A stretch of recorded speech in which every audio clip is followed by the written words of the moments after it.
Manona's got herself a big brown beaver and she sells them off to all the friends. One day you know that beaver tried to leave us, so she took his mother cars got them fans. Along came Lou with the old baboon and said, I recognize that smell. It smells like 7 layers. Oh, that beaver ain't Taco Bell. Here we go now. Boom, boom, ba-da-dum, boom, ba-da-dum, boom, boom, ba-da-dum, boom, boom, ba-da-dum, boom, boom, ba-da-dum. Come on.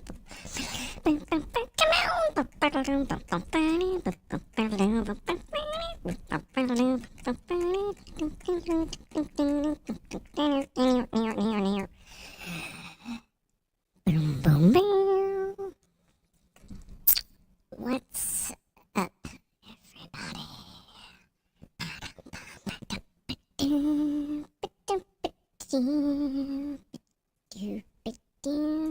Scooby-Dooby-Doo. Beware the penguin.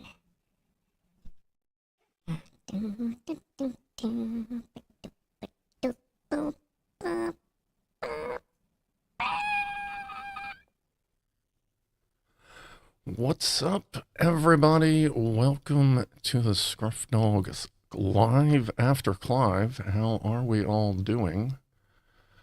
I just had a wicked bio break. We'll just say that, I suppose. All right, we got people flopping in here as usual. So welcome. Real quick, if you're just joining late, check to see if you're live. If you want to hang out live, or just rock and roll where you're at. Bada boom. Let's see here. What else we got? Intro. There's the live warning. Let's see who's rolling in. There's Coach Steven Seagal. Helps me out with KSB2 when we're playing.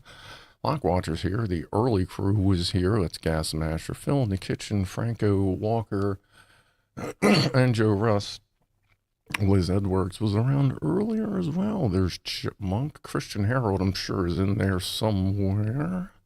Craig Matthews, what's up? Rifleman, Safari, Kevin Hardesty. We got piles of people. Welcome to the show. If you're new here, it's kind of just like Clive continued. I'm a little different. I do coffee and cannabis, not alcohol, and that's just kind of what we do.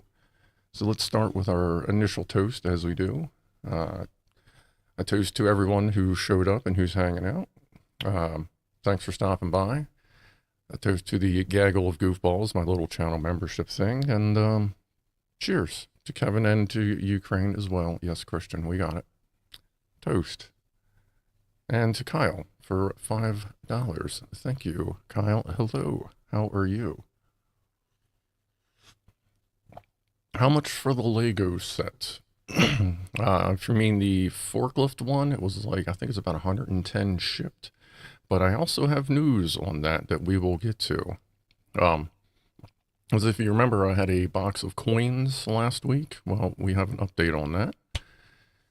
Cheers, MJKJ. So, let's see. So tonight, the petizode, we're going to be a little pet oriented here and there when we can. We're going to do a bonus cat treat, probably around somewhere before 6 o'clock.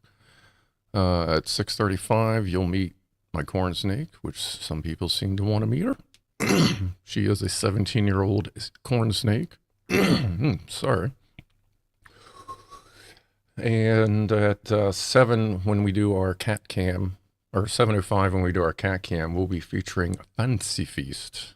Nobody is there now, but I'll show you in case you're new. Here is the CatCam. And I set up the smiley face, and I looked at it. I'm like, wow, that looks like the smiley out of like backroom stuff, so that works. And I'll keep an eye on the CatCam all stream in case somebody slides over. Hey, why ain't I on there? That's weird. I'll have to fix that. I'm usually, oh no, I turned it off because of the smiley face. That's fine. We also have mission control. In case you want to see the mess I'm dealing with. The top 3 monitors are the main computer. The bottom 2 are a different computer. That's on an Intel Nook. Let's see, what else are we doing? See the coin rolls, Orihime. I guess we'll be talking about hot sauce recipe for Craig Matthews and Chippy. LEDs, mouse pewter is on. I think we're just about ready to go. Gramshaw says no pops and clicks. That reminds me, I'll go ahead and unplug the mixer, let it run on battery. Still haven't gotten around to sorting out another power supply for it. But then again, if I leave it to charge all week and unplug it on Saturday to run during the stream, that just means I'm exercising the battery. So I'm probably just going to keep doing that until I really feel the need to find a less noisy power supply. Which is weird that the Intel Nook is a noisy power supply. That's unusual, but I mean, whatever. Mission control equals baldy cam, says Mouse. Yes, that's the that's all dome up there. Yeah. Let me go ahead and fade that back. And let's see. Speaking of mouse, this is a mouse future. That's a, well, everything's backwards. That's one of his stars, and this is one of his as well. If you want to post your links there, Mr. Mouse, by all means. Let's see.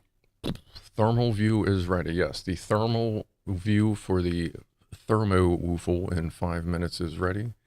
And I did sort out the issue with the woofle juice. I basically just went back to the old recipe because it worked fine. I was just trying to tweak it, and that tweak sucked pretty bad. But hey, most of the hair is growing back on my arms, so that's cool. Steven Skull says to be psyched to be at the live bit, folks. Yeah. Again, a live reminder, just in case you missed the first one.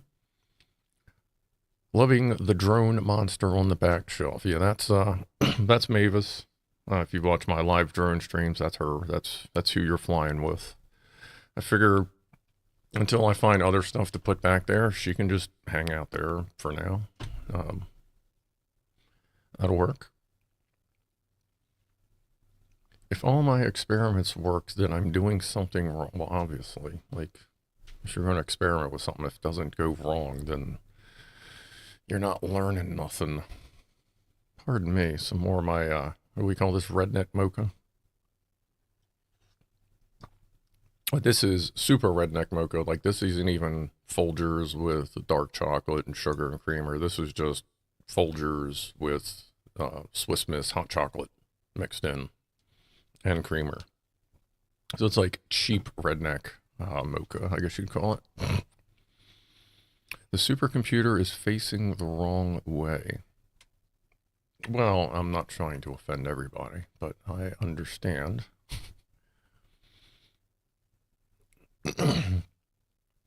Bella Lagrisi says nitromethane woofle. I don't know that I'd be able to work that quite out, but I am working out a propane woofle. Coming eventually. We'll get there when we get time. Is Mavis about to pounce on Orihime? Asked Frost Giant. Not quite. They seem to hang out pretty good. I think she's more keeping an eye on her so that birds don't come get the sneaky wakey. Let's shoot her. We got a ThermoWhoofle coming up. Oh yeah, where is that? Let me pull up my notes. There we go. Nope. Not that one. That one right there. Okay. And we actually have a decent amount of space news to cover at 6. Why do I do that at 6:05? Where's my book? Hold on. It's the only problem when you do like shows and you're generally high, you gotta write down your schedule. But then that also means you need to grab your schedule so that you can actually look at it. Let's see, that'll be good there. Yeah, we do space news at 6:05. That's what I thought. And I got a button for it, so like we gotta go with it here.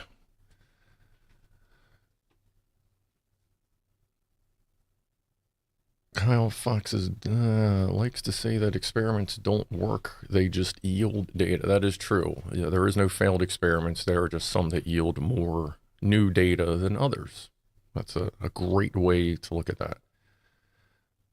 This is not a 70s house, Paul T. This is a 51 house. This isn't even the original paneling. Actually, this room, which was originally a dining room, well, I'm sorry, way originally was a kitchen. And then sometime in like the late 60s, they redid it as a dining room and they added a kitchen like through a doorway right through there. And then I just converted it into an office. Converted it into an office. You know, you got that office thing going on. You got the computers. You got the screens. You got the lights everywhere. Look, you got the curtains. Sorry, that's a horrible Boston fucking thing. Chipboard. Like chipmunk?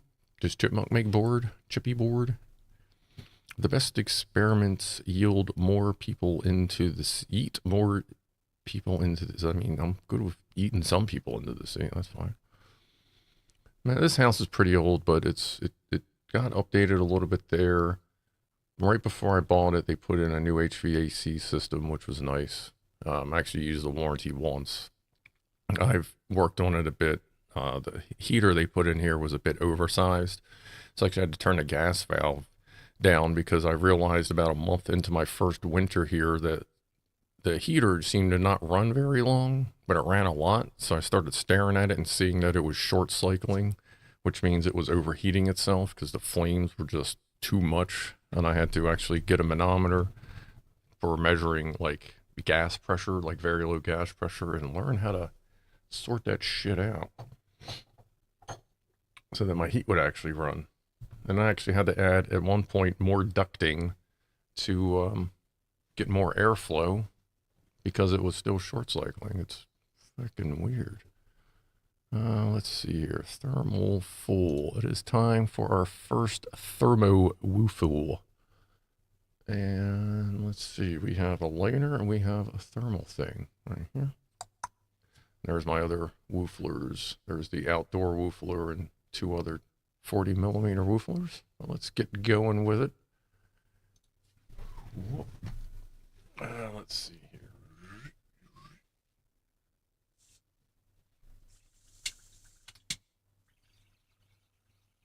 Woofle. It's got kind of that slow burn. Woofle. Alright, let's do one more. What the fuck?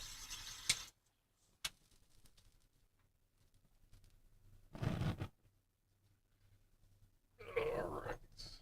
Tink. Donk. Where's that rag thing at? Oh yeah, I got chicken nuggets sitting back there still. Alright, that's fine.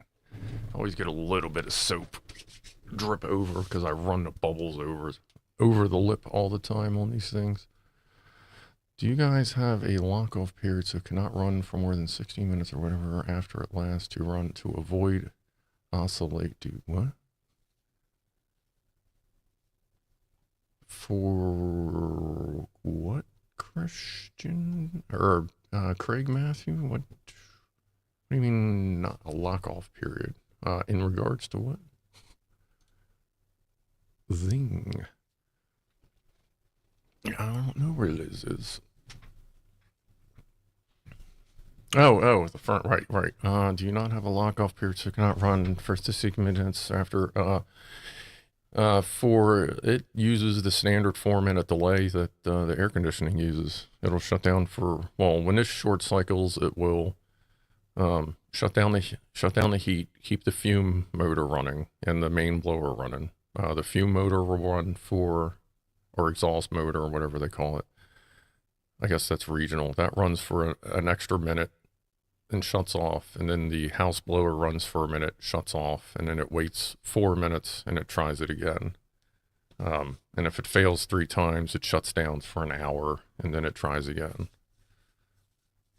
Scuffed all on HVAC to avoid cycling. The control system will not allow to call for heat in a period after the last time it cut off. Yeah, there's like 3, and then there was a long delay. If I'm remembering right, this was also 10 years ago. It's a carrier. It's a soft start system. Infineon, I think that's it. One of those systems it was installed in 2011. And I got the house in 2012, something. Yeah. Wow, I've had this place for a while. Good Lord. Okay, let's see. We wanted to touch on hot sauce. I do actually enjoy a lot of hot sauce. Craig Matthews was asking, and Chipmunk had mentioned it. Let's see, 4 minutes is not short when you don't have hot. Yeah. Yeah, apparently, it's just 4 minutes in the U.S. is not unusual, I guess.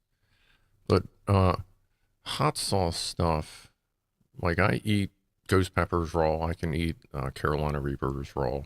Like they're just tasty. Infineon, the former Siemens chip division. Okay. And then like I'll mix my own hot sauce. Like I just start with like some basic bullshit like Frank's extra thick hot sauce is like my base. And then I got a bunch of hot sauces that different name, whatever gimmicky names that range anywhere from 2 to 7 million Scovilles, and I'll just blop a bunch of that shit in there. I'll usually get a bunch of Reaper extract to put in there, and I basically make it until it gets to the point where I just start to sweat when I eat some of it, and then I shake it up, and then it's good for that's like my daily table sauce. Because I eat French fries or like chicken tenders, chicken patty, chicken nuggets. Like I eat French fries and or chicken like pretty much every day. So I eat a lot of hot sauce. That's just kind of my thing. I've always eaten a lot of hot sauce, and then it just gets hotter and hotter.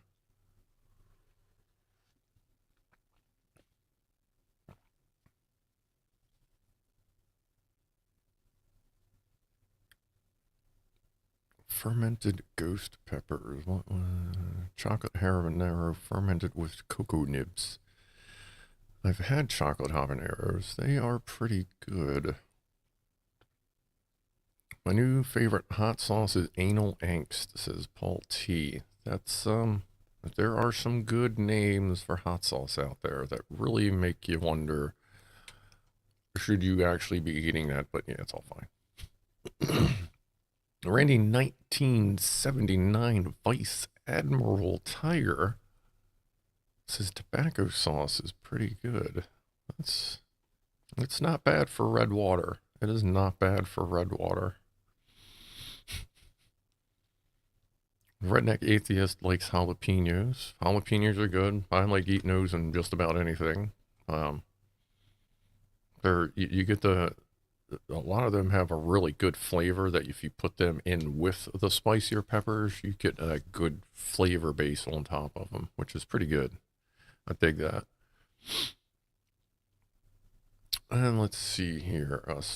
Oh yeah, going back to HVAC while we're talking about it, like seasons are changing, so go change your furnace filter like I did today. Apparently I had forgotten to change it for quite some time, and it was pretty bad, as you can imagine, in a cannabis house. So go change your furnace filter if you have one. And if you don't have one, you should have one.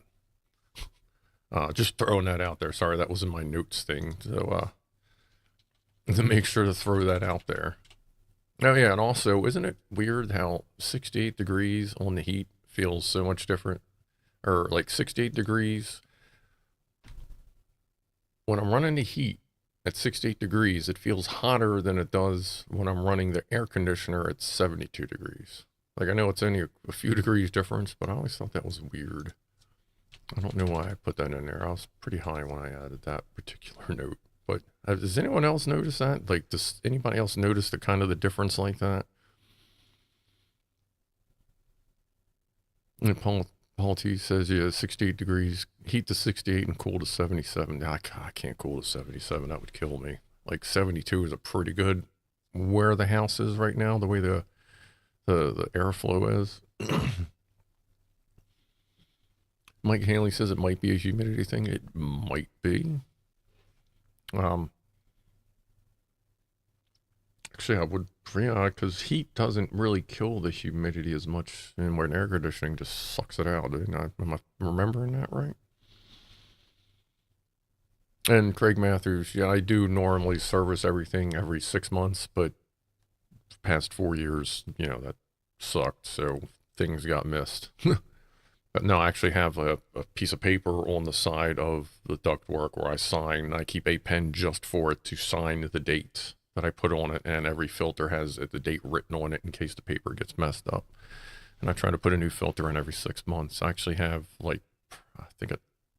I just opened my last 12 pack of filters. Like I keep plenty of filters on hand.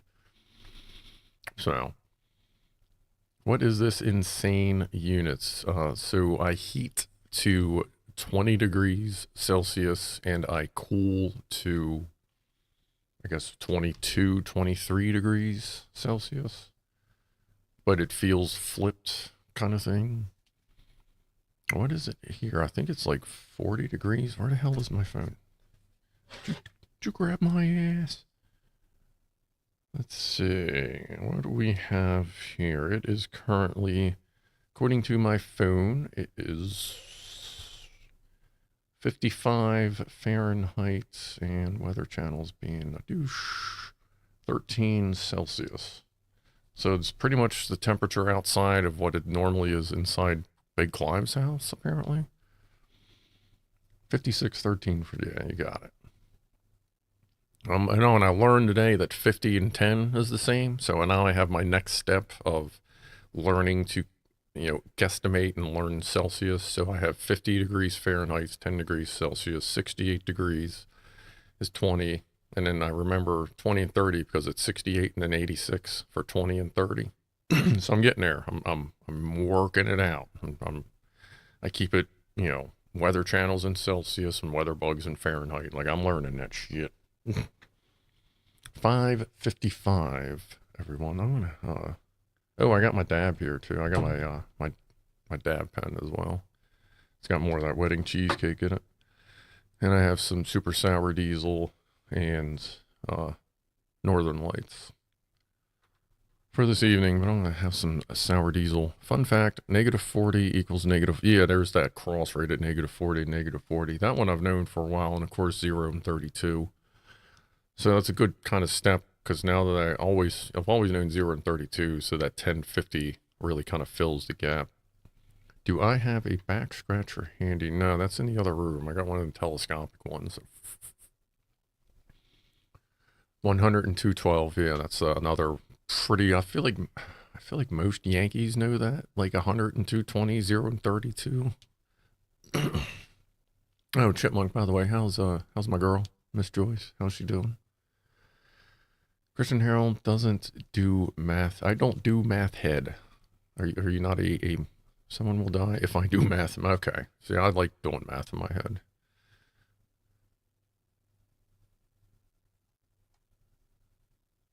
It's funny how vaping is measured in metric and no one has any issues with it in the US. See, on my journey in the Celsius started with automotive because when I started diving into programming automotive computers, like dicking around with mine, because everything in the tables is done in Celsius. So I had to learn, 92 degrees, 195, they're right around each other, stuff like that to figure out, being able to look at Celsius gauges and know what my truck was doing at the time using the tablet as my dashboard instead of the actual dashboard and yada yada, and that forced me to learn stuff. And then I just started getting on the internet and Discord and YouTube talking to people from across the planet, so Celsius seemed like a logical choice to learn. Mr. Egg Cake hates mental maths. Yeah. Bello Greasy says, just in case you didn't realize the conspiracy fact, that tin foil hats are made of aluminum. That is true. I have known a couple people in my day that did not like to say aluminum foil. And it was always tin. I mean, I get it. You're saving syllables. Did I ever actually? I didn't actually hit this yet. Well, I guess I'll save it for 2 minutes from now. Franco Walker can't do maths. That's all right. Australian says it's funny how the temp in metric, it's in the UK and no one has an issue. Well, the UK has a lot of, like, it seems like you use a lot of a good mixture of the English garbage and metric. Well, or English standard. We call it standard, but because it's here, you know what I mean? I don't think Greasy has some Granddaddy perps. Granddaddy perps are good. I think I have a half-gram cartridge of that. As a matter of fact, I gotta hit the dispensary this week. I'm almost out of flour.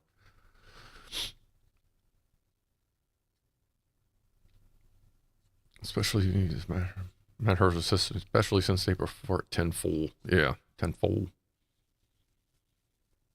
Paul T's back kilohertz. Wow, that's weird. Like, the thermal camera over here is, like, losing its shit for some reason. Let me go ahead and click that off. That's going to give me a freaking headache here.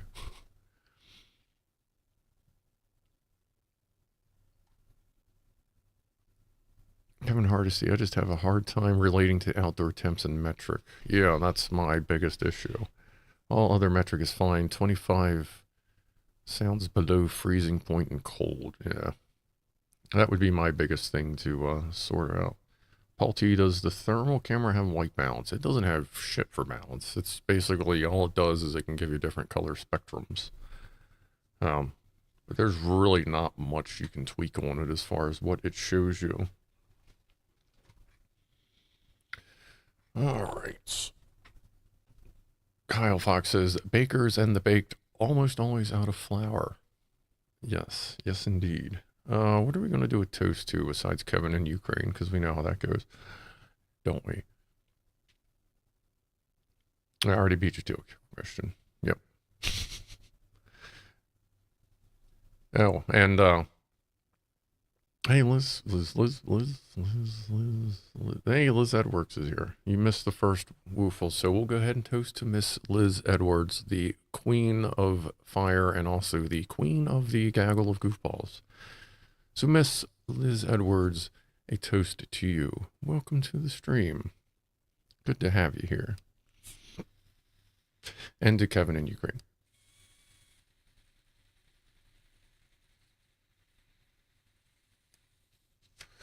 Christian, I'm not going to feed any of the gaggles into the sea. That would probably be rude of me. Like, I understand, like, last week how I said if you right-click on, like, one of the super things, one of the first things it asks you is, would you like to block the user? Like, yeah, thank you.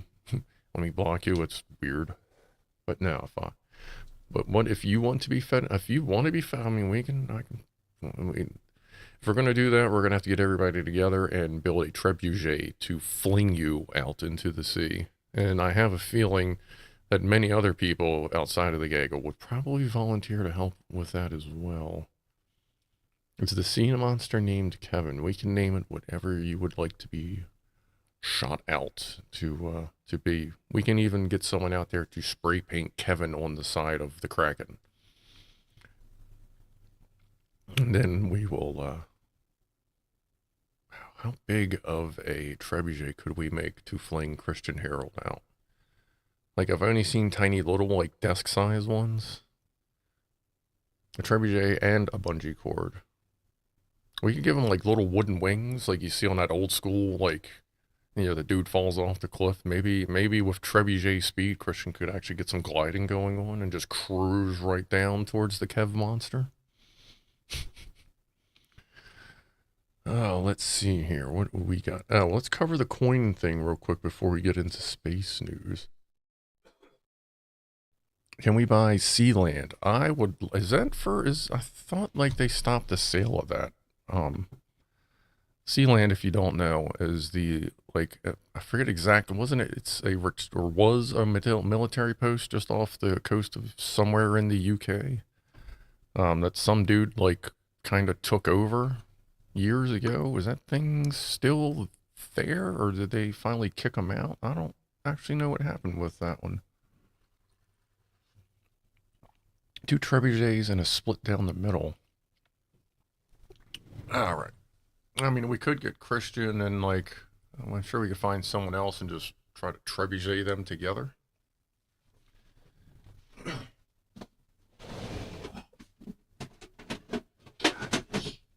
That shit is heavy.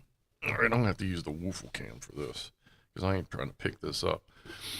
But I got bored the other day, and I figured, you know what? Let me just go ahead and start rolling these. Originally, I was thinking, maybe like do it on camera or something, but then I realized there is a difference between like ASMR and just a boring fucking video, and it'd be noisy and clangy, and I wouldn't really be able to like watch chat and stuff. So I just started rolling and smoking and watching YouTube. Colin Fox says it was an anti-aircraft terror off the coast. Okay, that's what it was, something like that with like military. Kyle did a whole long form article on Sealand in the 2000. That's cool. So anyway, I started rolling, and let me grab the Woofle cam here. Come on. Wow, this is like this. How about like that? See if I can not destroy the microphone. So after doing quite an extensive bit of rolling, that gave us a starting point of about $145 once I get to the bank for the channel. Oh, look at my nerves. Blah, blah, blah, blah. So we have $40 in quarters, $70 in dimes, $18 in nickels, and $17.50 in pennies. Though there are more pennies in here, I just ran out of rolls. So that on top of the supers that I've received so far, we have a total of $194.75 for the channel. So that means, and thank you, everyone, because every penny counts. So that means we have actually met, well, as soon as I get to the bank this week, we will have met our first channel goal for the Lego forklift.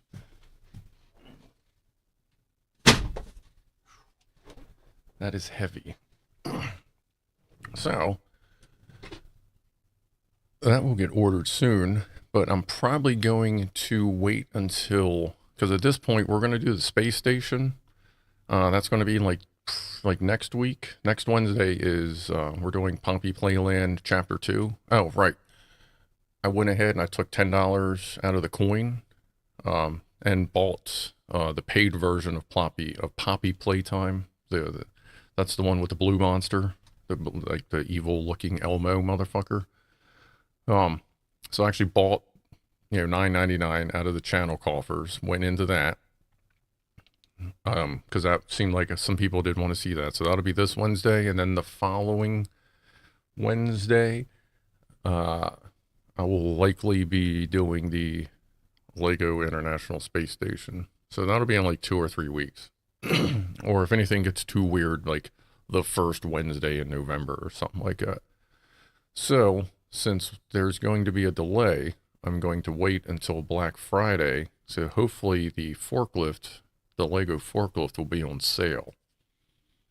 And that'll also, if you know any games you want me to try, besides what we've done, leave it in the comments, because Steam always has a monster sale, like the fall sale is always around Black Friday. So if you see some games you want me to try playing or whatever, let me know, and we can use, as long as we all agree on it, we can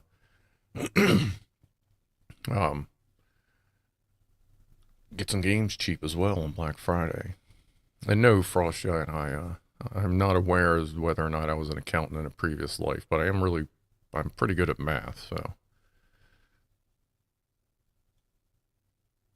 There are real banks. Yeah, there are real banks. Like there's one down the road.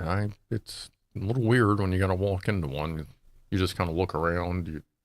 You can smell the checkbooks, because that's, I mean, like, what else do you go there for? But yeah, I will walk in, get some more penny rolls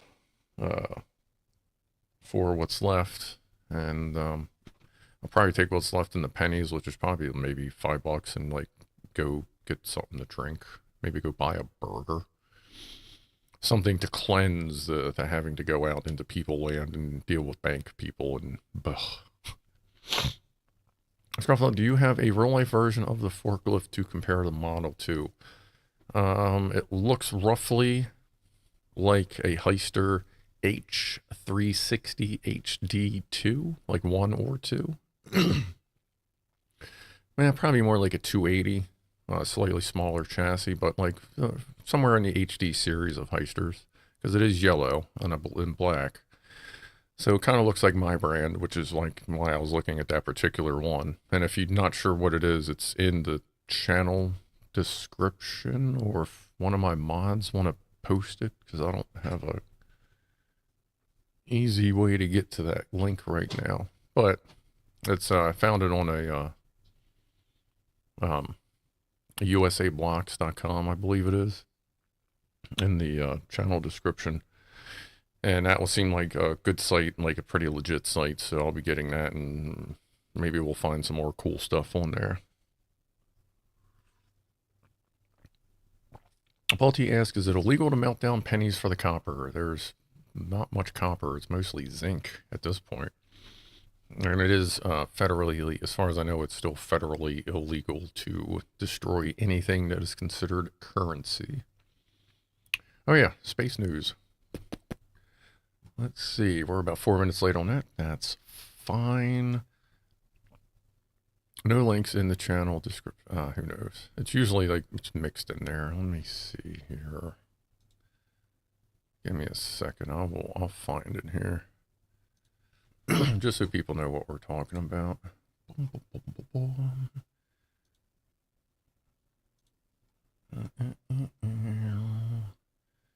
Dog more. There it is. See, it's in there.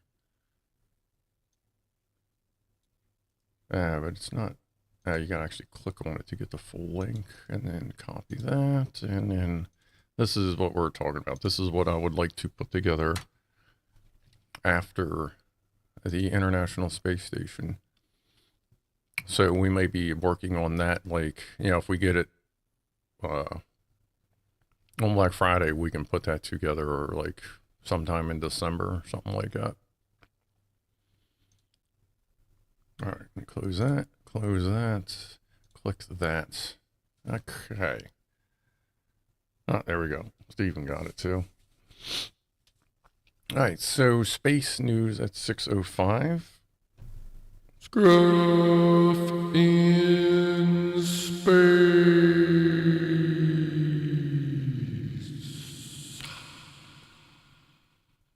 Speaking of which, I can go ahead and try to get myself a little more in space here.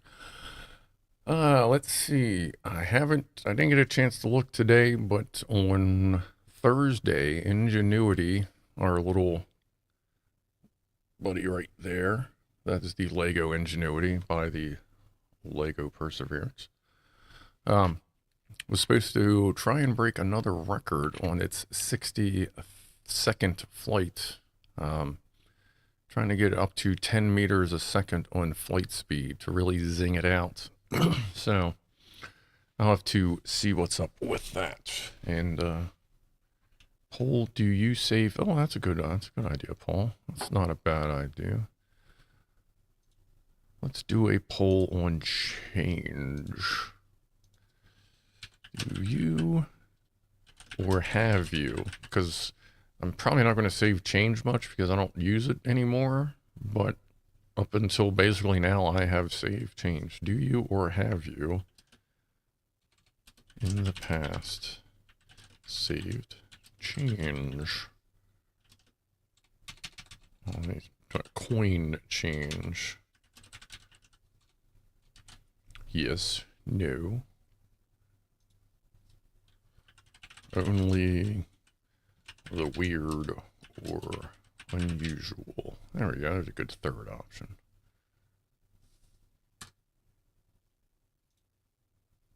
Now, what is cash? Because we do have some youngins in here, so what is cash is a fucking valid question. Oh yeah, the solar eclipse, that's on there. I watched it, I couldn't see it from here because it's fucking raining. But I did watch it on NASA Space Flight and some other channel, like, and that was cool. The last big solar eclipse was, what, 6 or 7 years ago? And that went over us here. So that was cool. I was actually out in the middle of a Marshy Point Park on one of the wooden bridges, sitting there with my welding helmet on.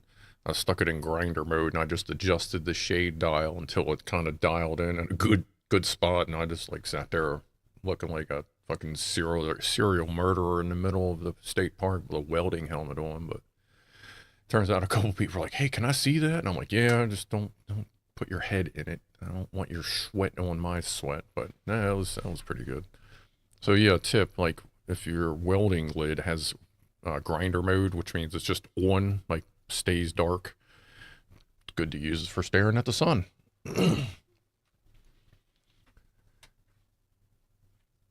Zane the Magic Puffer Dragon hates the YouTube on iOS. I have not had to deal with that much, except for, well, on my Mavis live streams, and it can be a bit of a pain in the ass with dealing with chat. Craig Matthews says, I'd say I count as a young one and collect coins. Only the commemorative ones. Not all of us are totally. Yeah, I know, not all of you are. I'm just saying, I'm an old guy, get off my lawn kind of thing. So, let's see. So yeah, the solar eclipse, that was cool. We didn't have to deal with our moron president going and squinting at it like a doof. Yesterday, the Psyche or Psyche, depending on who you talk to, launch happened. They launched a spacecraft, satellite, probe, whatever you want to call it, to the Psyche 16 asteroid, which apparently, if I heard that right when I was watching the thing, it is the 16th asteroid that we actually discovered.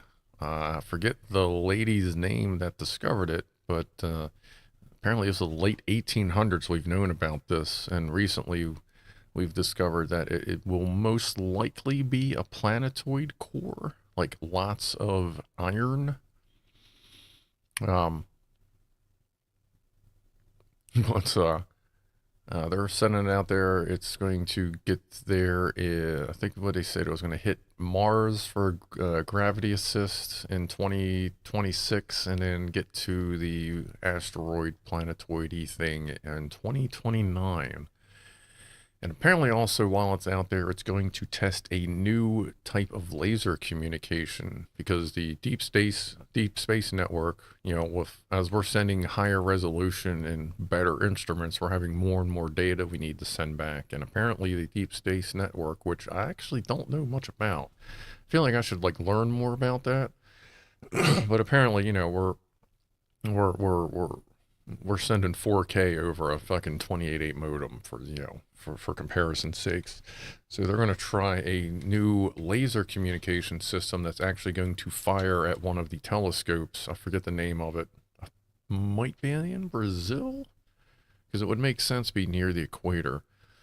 But they have a telescope set up so almost like the receiver of a fiber optic line. So it's just going to do its laser thing, and they're going to see if it's reliable or not. So that's kind of neat. That would be like the fiber optic of space, I would say.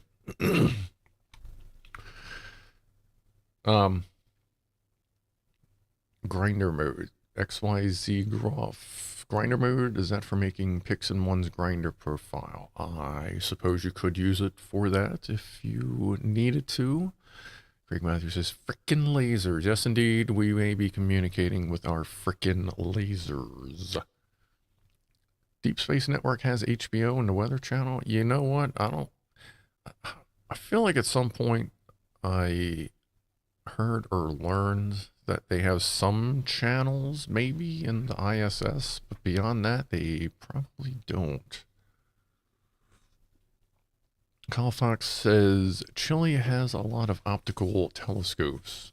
Yeah, like down around the equator area, like South America, like, you know, around in America, north and south. It's all the good stuff is in South America because it's at the equator. Therefore, it has the greatest, you know, what is the word? Is it inclination? Like opposing to the atmosphere. So we can, you know, there's less atmosphere in the way, or if you're going, you know, trying to look at something sideways, you just get thicker atmosphere to deal with, if you kind of get what I'm saying. Oh yeah, I should probably end the poll. Well, 84% of us still collect or have collected change. That's pretty good. Like, if I get it, I'm still going to save it, and at this point, I'll just, you know, whatever I get, I'll put into the channel.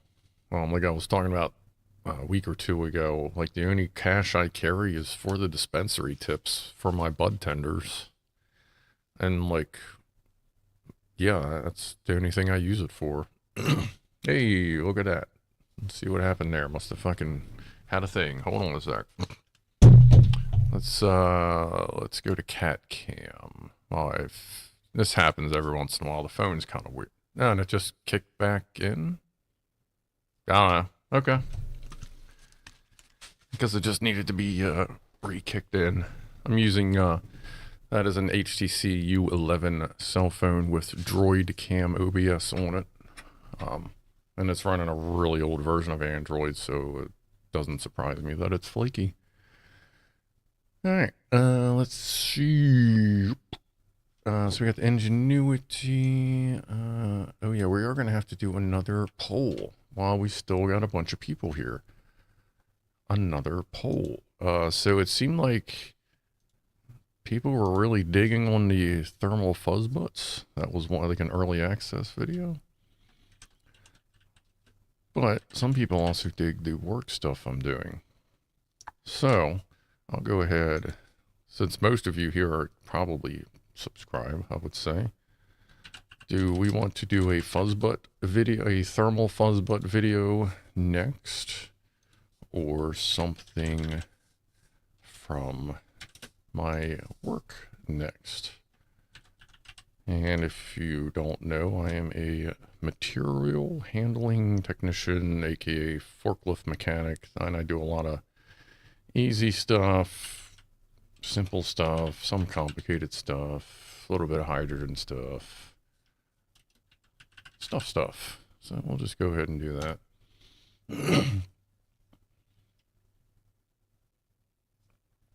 What's up, Fixer69? Here to the end. Well, I appreciate that.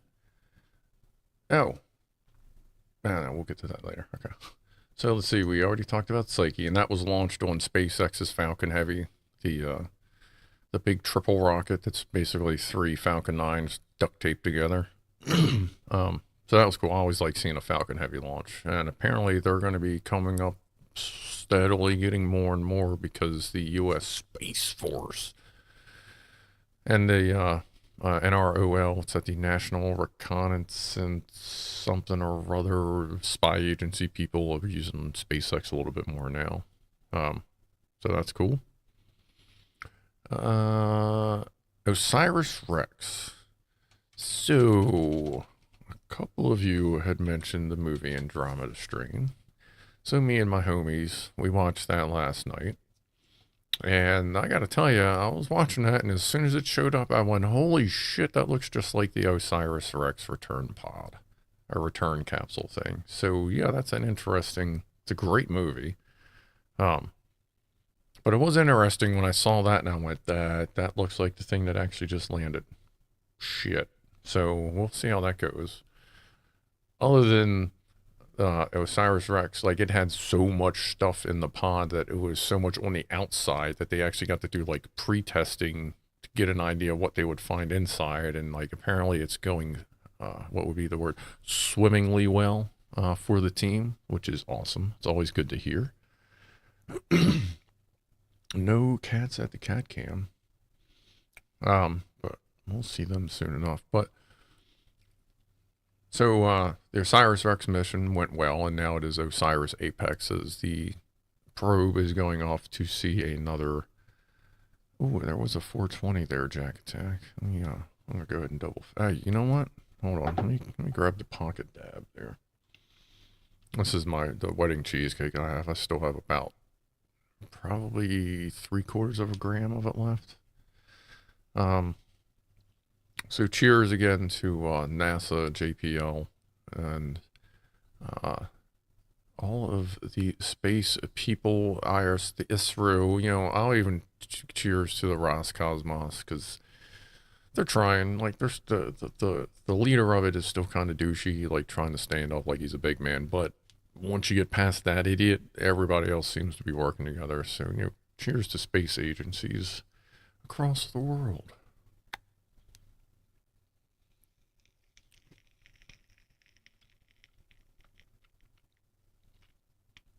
She's a little tight. There it is.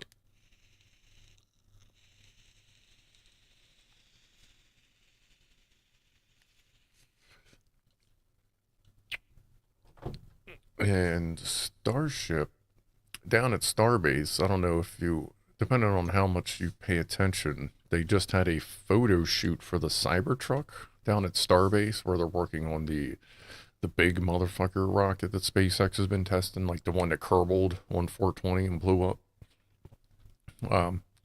They had a Cybertruck down there dragging around one of the engines, and they had one of the DJI. It looked like, I think it was a Matrice drone. Like, you're looking at probably whatever the drone is plus the camera, probably $20,000-$30,000 flying.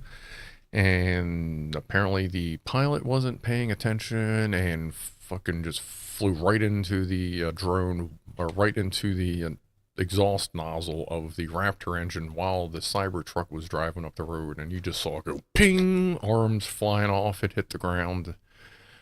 Like, I don't know how you don't see this gigantic engine that you're filming, and you're just like, I'm just gonna stay in the way. And I guess maybe the pilot got a little bit lost, but at the same time, usually on a drone that size, you have a pilot, and then next to them you have a cinematographer, one that's actually working the cameras and stuff. So I don't know what happened there. Hey, good night, Franco Walker. You have a good evening. Well, yeah, so that was interesting, but SpaceX, the next test flight is getting closer because it looks like they just took it apart. They did something to the hot stage. And I think they just put it back together, or they're getting ready to put it back together. So hopefully we'll see the next launch before the end of the month, maybe. But I'm pretty sure that still hinges on the gaming wildlife national douchebags that are holding it all up. The highest drone that ever has flown was 70,000 feet, or 21,500 meters. That's pretty thin air. Have I considered less harsh lighting? I've been tweaking the lighting here and there to try and get it a little more even. And then I switched to this camera, and I haven't tweaked anything on it yet. I'm not too bad with it. I know it's a little bright, but I haven't really messed with it too much to tweak it. Their Electron box, but Mr. A Cake, he doesn't know shit. He's talking about Elon. Okay, gotcha. Yeah, I'm not saying I know shit about Raptors either, but I am trying to learn about how they work.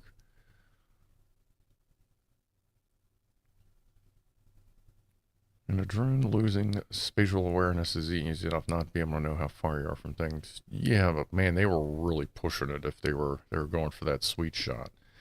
Like, I wonder if they were actually in line of sight or if they were going straight off of the camera. Like, something like that, you gotta stay in line of sight.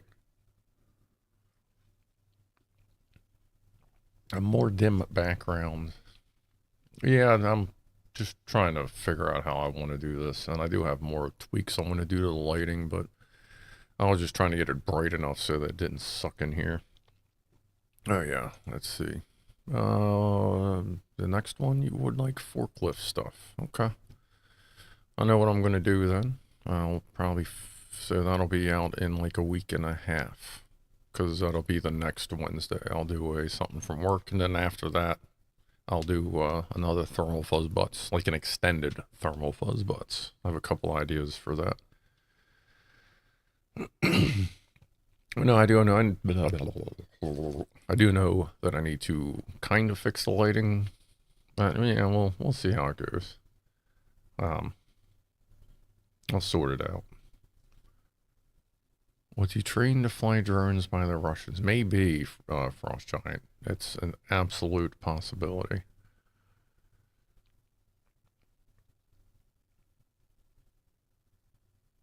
What are the official woofle times?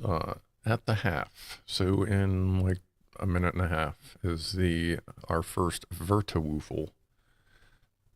Well, there are no cats on the CatCam, but we almost got a woofle.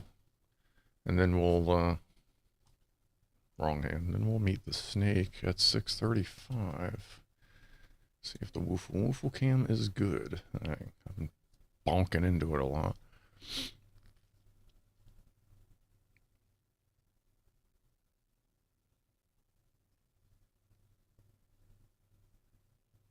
New poll, who collects coins from the sea?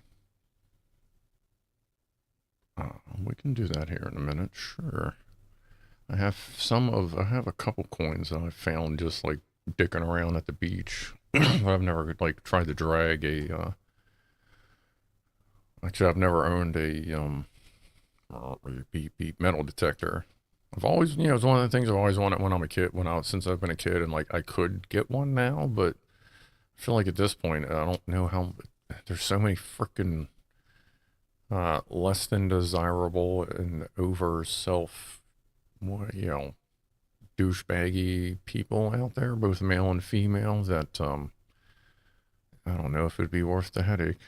I think I'd rather deal with the douchebags that I'm going to be dealing with flying the drone. Pretentious, that's a good word, thanks. Christian. Mr. A Cake found seashells in the garden.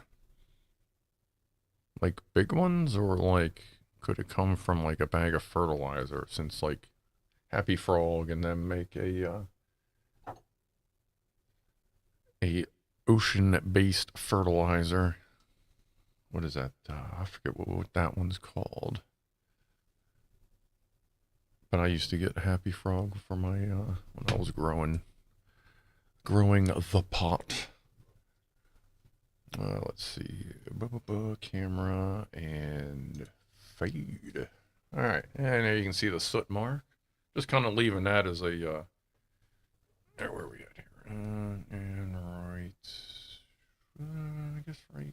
I like to try to get the aim right, you know what I mean. And woofle.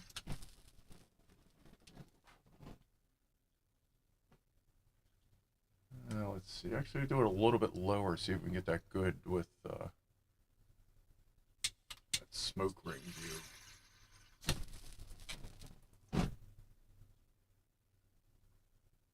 I can't quite see that. Ooh, there's like a double ring on that one.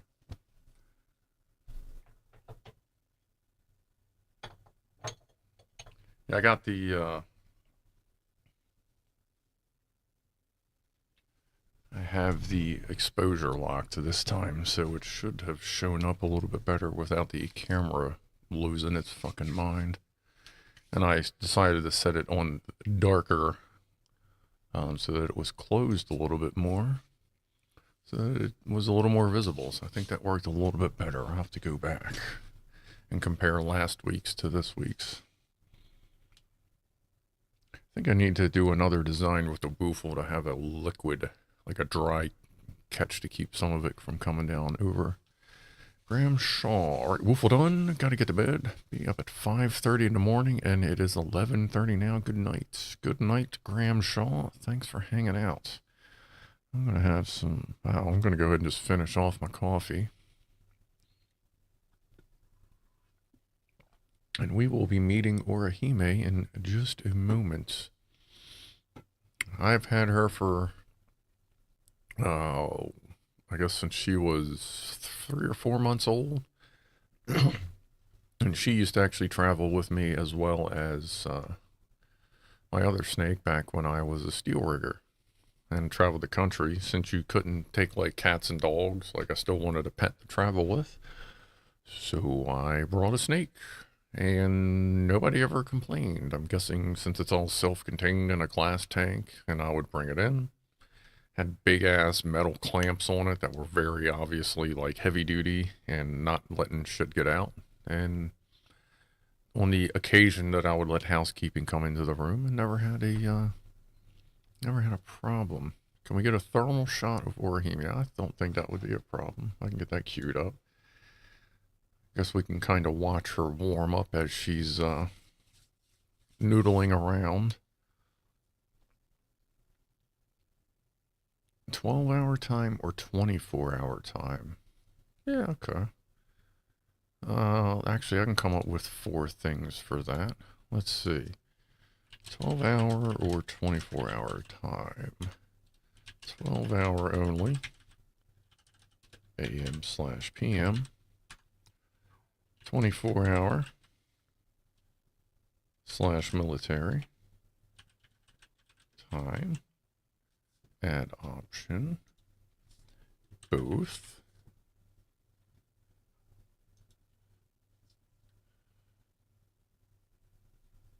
Uh, 12-hour, both. Sundial. There we go.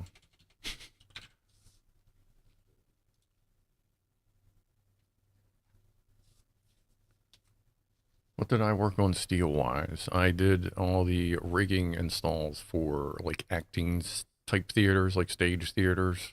I put in both counterweight systems, which you actually put lead weights on an arbor to offset, you know, the pipe and the lighting or whatever props and shit you got hanging on the pipes over stage. Did both manual and electric winches for I don't even know if they're still around, a company called Sequoia. It was one of our contractors, and Texas Scenic was another one I did work for. But I did the work through a now completely gone, defunct company kind of thing. But it was fun. It was 5 years of, from, you know, my first day, I realized it probably wasn't the best idea being a steel rigger, because when I got to the second step of a ladder, like I got like, whoa, like shaky, panicky, because I was never a heights kind of person. But you learn real quick when you go from being scared at 3 feet and you have to walk I-beams at 100 feet. You kind of learn real quick that you need to calm the fuck down and just deal with it, because that's what's putting bread on the table. So it took about, from like literally probably a few hours, and then by the time I realized, you know what, I mean, I'm either going to fall or I'm not, and I have a safety harness on, and we'll see what happens, and I just kind of got over it.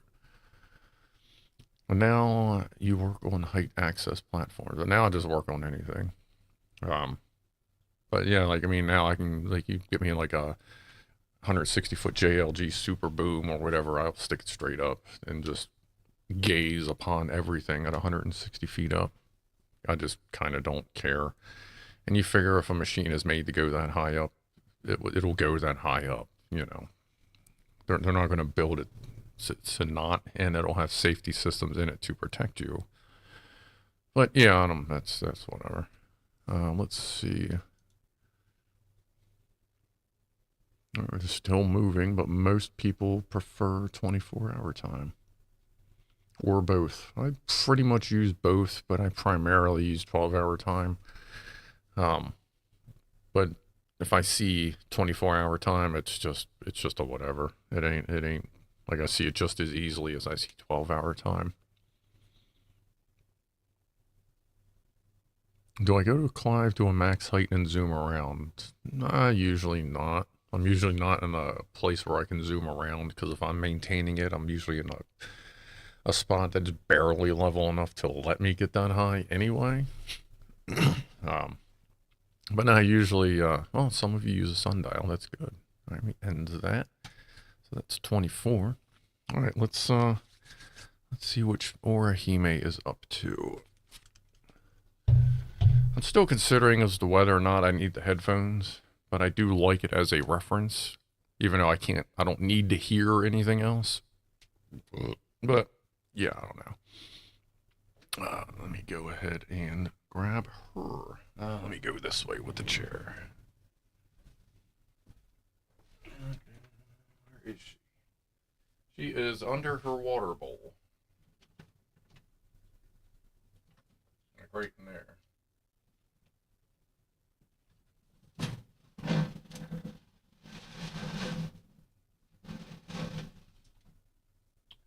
See, the thermal cam is queued up.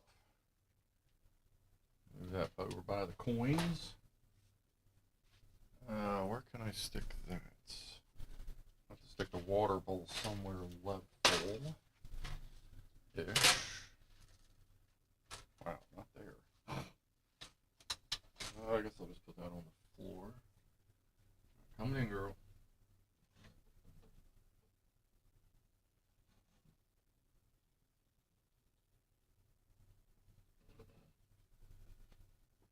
Maybe I can just set it right here. I don't want to risk spilling it.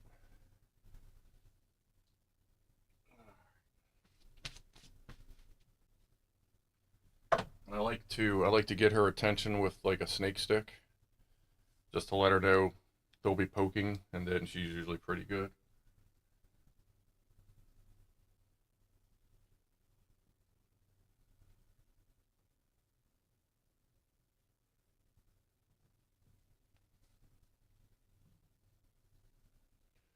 So this is my girl.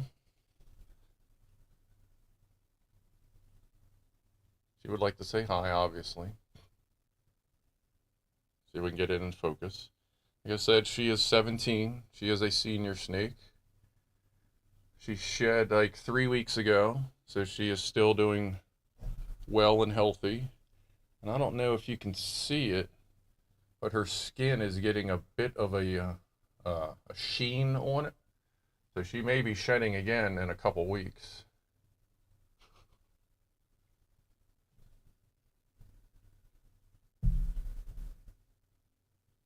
Here, let me switch over to thermal cam over here. Let me grab the correct mouse. Thermal snake. Dun dun dun. You can see the tongue.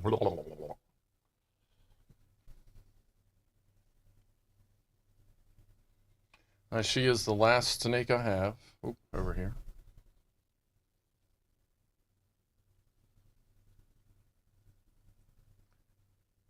And she is just cold, because that's what snakes do. She has a heating pad. Woo. She does have a nice heating pad in there. I don't see any bulges in her. So she has pooped since she ate last week.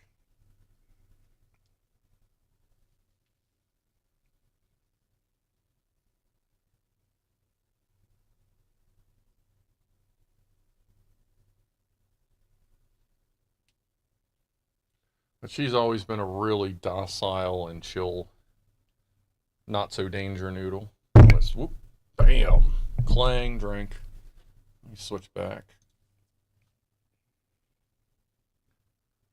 Let's see. Does she have maternal instincts? I don't know. Well, she was very protective. I'm sorry. She was very protective of her eggs. But once snakes hatch, you should separate them because they do just kind of try to eat each other. Even the babies will sometimes try to eat each other. You can see she's kind of holding on. But she was very protective. How long is she? She is about just under 6 feet or I'm sorry, just over 6 feet. So about almost exactly 2 meters. Ain't you, little lady? And Orihime is from the anime Bleach, a redhead in Bleach. You can see her tummy. How I say she carries the buff gene. Most standard corn snakes, their bellies are white. As you can see, hers is more tan. That is just a genetic marker.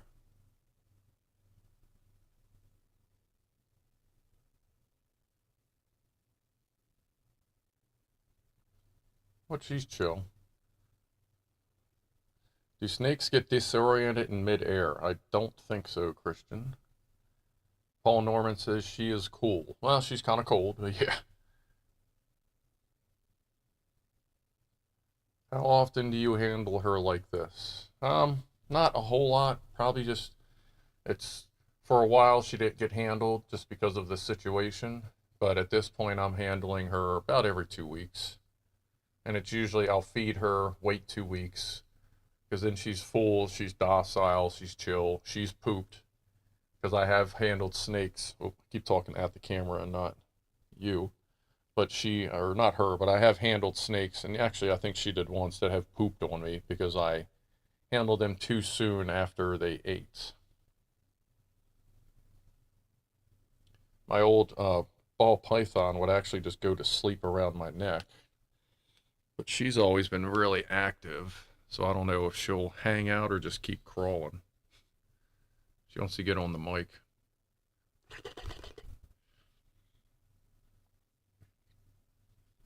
Here, let me try to get down a little bit. Get down. Let me get over here. Where you at? Oh, I had almost focused on her for once. I think it's trying to focus on the faces it sees on my shirt. Let me go back to thermal. You can see her bang. Oop, over here. She's starting to warm up on her tail from being around my neck, but she's not standing still. This is just kind of what she does. Clang, drink. Rob Worrell says she has pretty patterns. Yeah, I like corn snake patterns. And they actually have different patterns as well.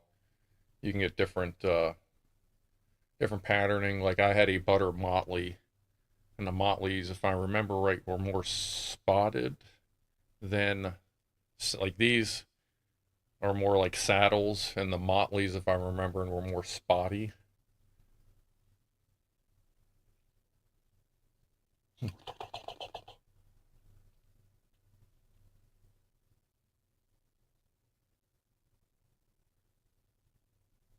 She's about an inch and a half from the P2 Pro.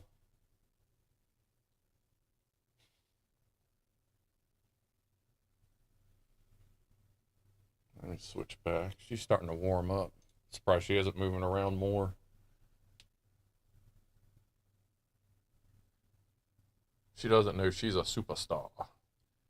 Craig Matthews says, does she only get frozen or do you ever feed fresh?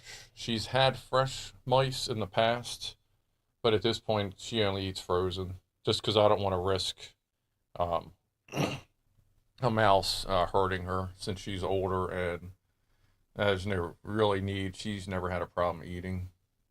I would give them fresh mice every once in a while as like a snake treat, I guess you could say.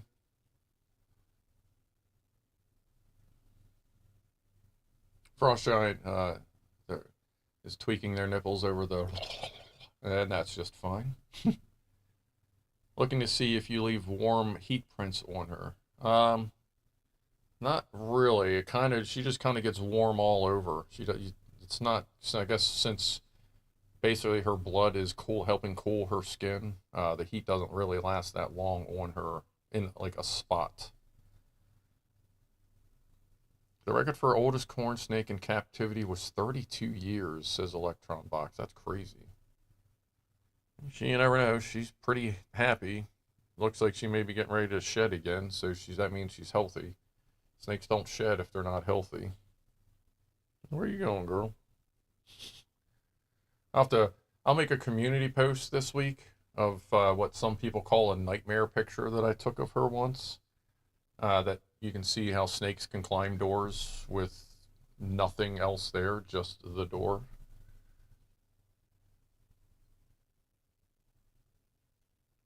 She's very cool.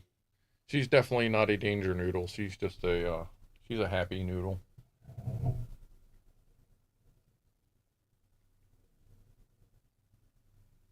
Would she escape if left in the room? She could if she wanted to. Um, there's a hole in the bottom of the floor where the power cable for the fountain comes through, and she could easily enough climb to the top and get out. I don't know what the cats would do. I don't know if they'd alert me or if they'd um, go after her. But like they've all seen the snakes before, so it wouldn't be too unusual for them.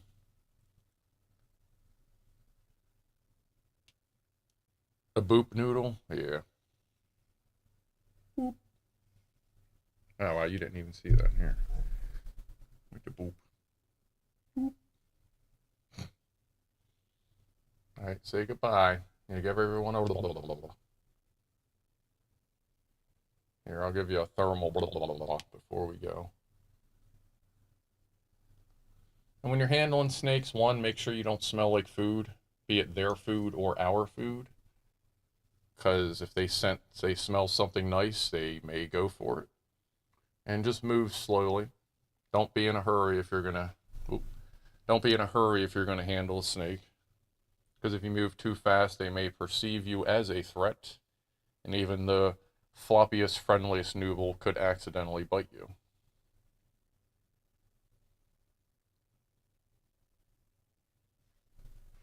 I go say goodbye to the people.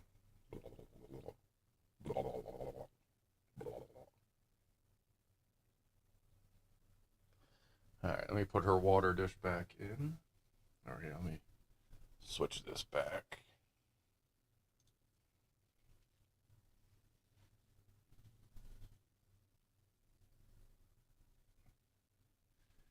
She is the snake that used to live in a 55-gallon aquarium. But I had the last foot of it. Like, I mean, 55 gallon, that's, pretty fucking tall. I had the last foot out and up. I had a piece of plexiglass in there for a swimming pool for her because she used to like swimming in her water bowl. So I gave her a swimming pool, and she would actually go in like multiple times a day and just swim around and almost tie herself in knots. Like she really liked to swim, but then she kind of gave up. I guess as she got older. Whee! All right, girl, you ready?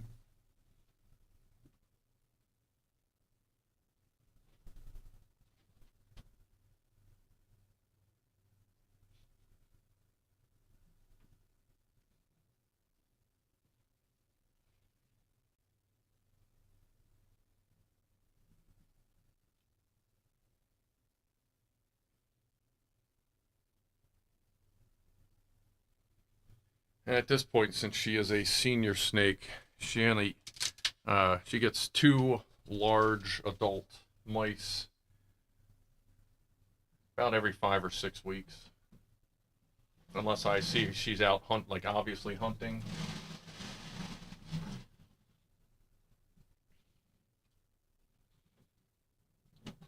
And then I may feed her a little early.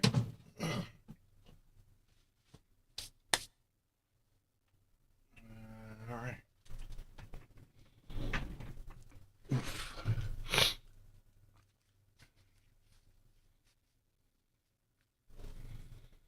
One day we'll see a scruff dog shaped bump in her belly.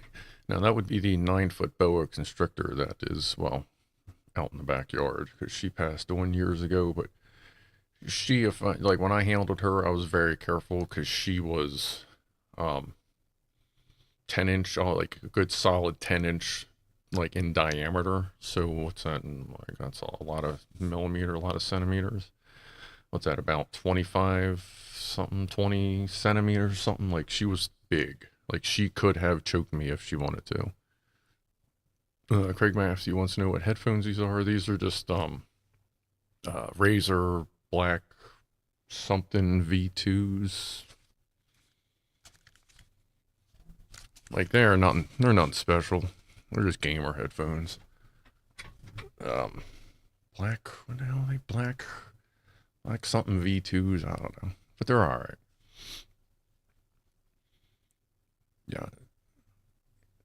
Let's see, Rifleman. Non-venomous snakes that are not large constrictors are fundamentally harmless and only serve as pest control. And a non-venomous bite is usually only slightly painful, and serves no real risk. Yeah, really the only risk with like a corn snake bite is just making sure you clean it so you don't get your standard like infection thing, because it's not like they brush their teeth and shit. Not that like, I mean, evolution happens, but I don't know that they've gotten to the point to manufacture tiny little snaky toothbrushes yet.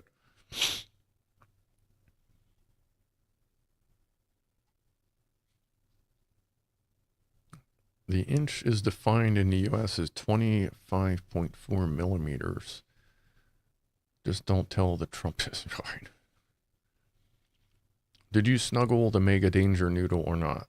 Craig Matthews says. Wouldn't say I snuggled with her, but I did handle her quite a lot and just make sure she was never able to get a full wrap around my neck, because she may have been strong enough that I might not have been able to undo it once if, she got a little overly squeezy. You are welcome, Miss Liz Edwards, queen of the Goofballs. And we have the CatCam coming in about 10, 12 minutes. I cannot believe like the cats hasn't come in. Like, let me show you here what's going on with the CatCam. I did move it a little bit. Like, so you can see the black trash can a little bit more. Well, it's a trash can, but that's where I put the food. So Lee has been sleeping on top of it a lot, I guess because she knows the food's there. I mean, they're cats. So I kind of shuffled it around so that you could see the black can a little bit more in case she decides to take a nap. And then right off through the doorway on the right is where the plate and the cat food is awaiting. Frost Giant says, I thought the 1 inch in the US was 1 Trump. That would be 1 mushroomy inch is a Trump. A standard inch is still, that big.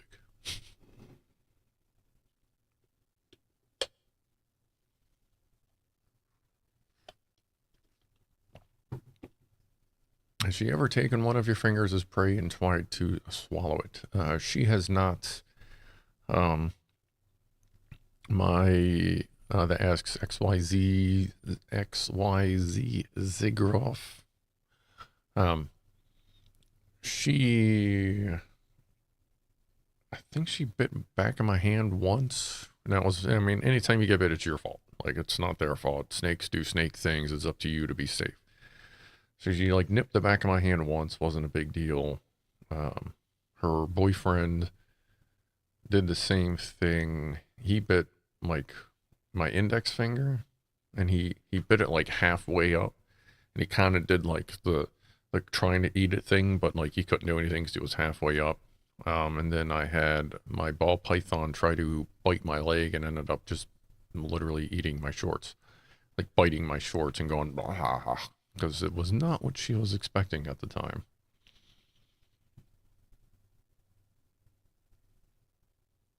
Any plans for reaching 1,000 subscribers? Asks Peter Paul. Yeah, it's going to be a little while, but I'm sure I'll come up with something nifty. Let's see. Someone's boyfriend bit me. Yeah, her boyfriend bit me. Yeah, well, she bit me too. But I mean, that was 13, 14 years ago. Mr. Ice Cake says the cats are more dangerous than snakes. Yeah, pretty much. Yeah, that's it. The cats are always looking for a quick chomp, whereas this snake is just doing snake stuff.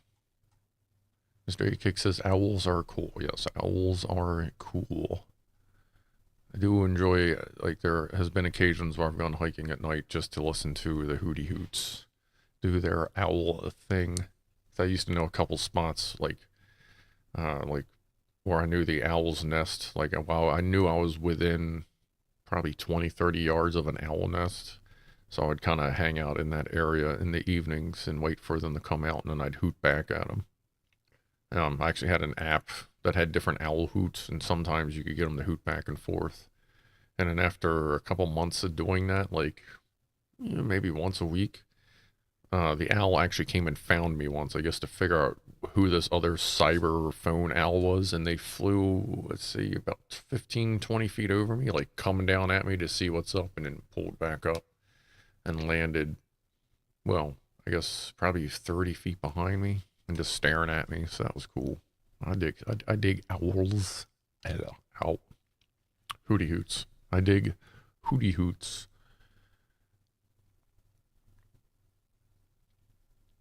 Garwood says, everyone is fond of owls except for mice, shrews, and Simon Cowles. Yes.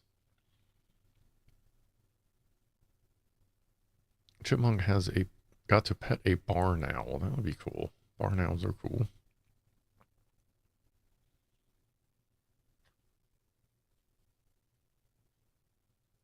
Jonathan Hughes had to make some fertilizer for their chili plants. I actually have Carolina Reaper seeds that I may start growing, like probably around the spring after I get some shit cleared up and all that good stuff. Oh, interesting Lego news. I forgot about that. Speaking of how we've been talking about all the Lego stuff, Lego has finally is given up on their current attempt at making bricks out of recycled plastic. They're trying to make it out of PETG, which is you can also print, like print on 3D printers. Because right now they use ABS, and there's really no, I don't guess you can't really recycle ABS or something.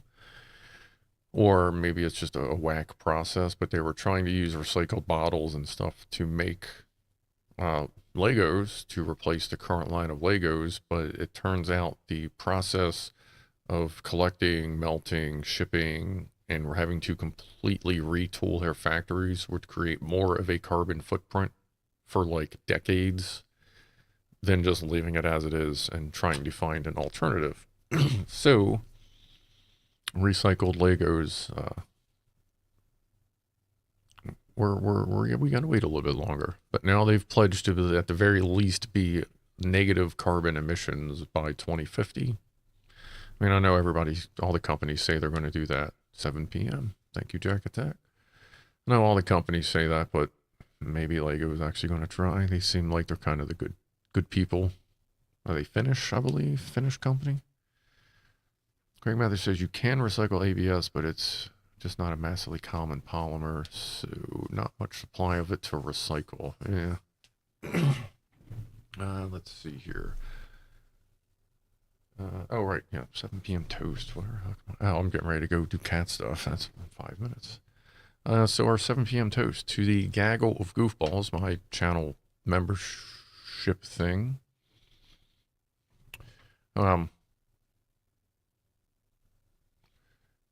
And to you and to everybody. If you want to join, it's like $1.99 a month. Exclusive videos, early access, chat stuff. Yeah, we have a good time. So cheers to the Goofballs and cheers to everyone else that's watching as well. And to Kevin in Ukraine, Slava Ukraini. Cheers. Yeah, sorry for that weird pause. I looked over and it suddenly said I only had 8 viewers. I went, well, that plummeted very fucking suddenly, but now it's back up to like 90-ish or whatever. All right. Let's see. Well, I have all these fucking like notes to talk about, but oh, yeah, I did want to cover that as well. It was asked that I possibly cover Ukraine war updates and stuff, but I gotta tell you, it's really not my forte. And if you want war update stuff, you should probably find somebody else. Like, I just can't. Like, I am concerned about the war and all that, but I just cannot get into the groove of collecting data for it because there is so much of it. So, for Ukraine war updates, unless it's like big whatever, you probably find someone else. Just because I don't want to throw a wrong shit or anything out there for you.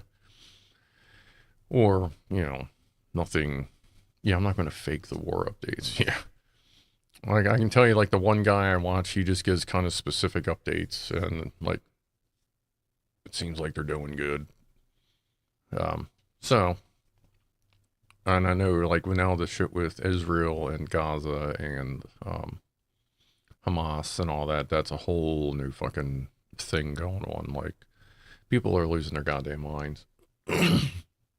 So actually, let's back that up a half. Let's just do a double one. So cheers to everyone who's dealing with the war in Israel that doesn't want to deal with a fucking war and is just trying to live their goddamn lives. Again, we're starting to shit all over again, just like we did with Ukraine. Like, cheers to the people that are suffering that don't fucking need to be. Like, douchebag leaders. So cheers, and let's try to get this shit taken care of. You know what I mean? The first casualty of war is the truth. Yes, it is, Rifleman. The winners write the history books.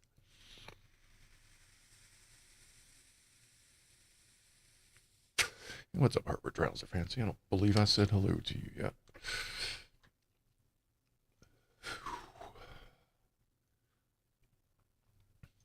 Oh, I read a thing. Has anybody been to the Bag of Nails pub in Bristol, UK? I hear it's a pretty cool cat pub. Is that where you get the the cat pub stickers that look like YouPorn things? Any of y'all been to that place? That sounds like an awesome place to go. I don't know if there's any cat cafes around Baltimore. Kind of have a feeling that would be bad for the cats because most of Baltimore is full of douchebags. A cat pub, yeah, some cat pub in Bristol. Like I just read an article about it. Apparently some dude had a cat at a pub, decided to take in a stray or two, and then it just kind of led to now they have a cat pub. Do they have cat beer? Asks Randy 1979 Vice Admiral Tiger. I don't know that they have specific cat beer, but I suppose like if they put a row of ingredients on a shelf, they could just see which one the cat knocks over and go for it. I'd consider that a valid recipe. So to be honest with you.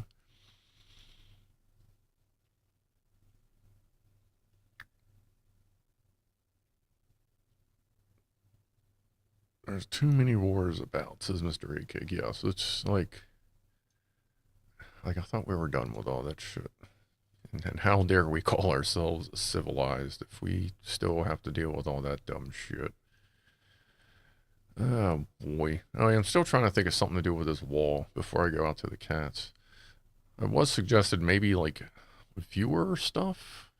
I'm like maybe I don't know how I'd work that out. I guess get a PO box or something. But I was also suggested maybe a schedule thing somehow, or I don't know. But still coming up with ideas for that. Feel free to leave a comment if you have any ideas. Bella Gracie says, I'm in a doomsday cult, and that is called humanity. There is so much less humanity left in the world. All right, I'm going to turn up the Gotta Go Pee cam, aka the cat water cam, and we'll do Fancy Feast CatCam time.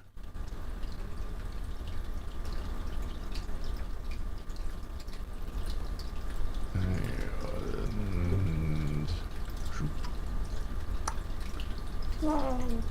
alright, give me a moment here.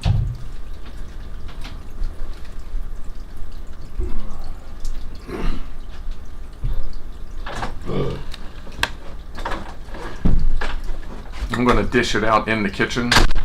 There's just no way I'd be able to do it on the floor without getting mobbed. So it'll be an extra moment. I'm sure you'll see them running in here any second.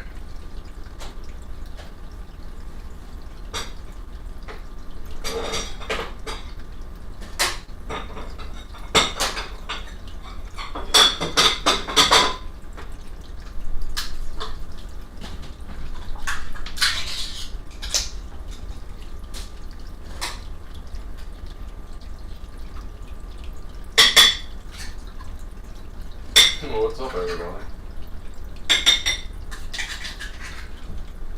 Alright. Coming soon to a floor near you. One.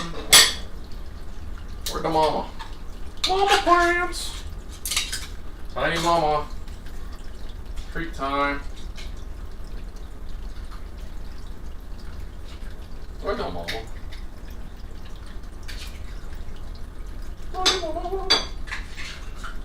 Almost there. I don't know if you can hear the scraping. Cats definitely can.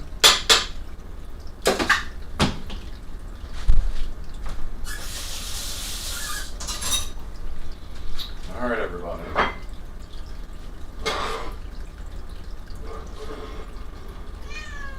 Yeah.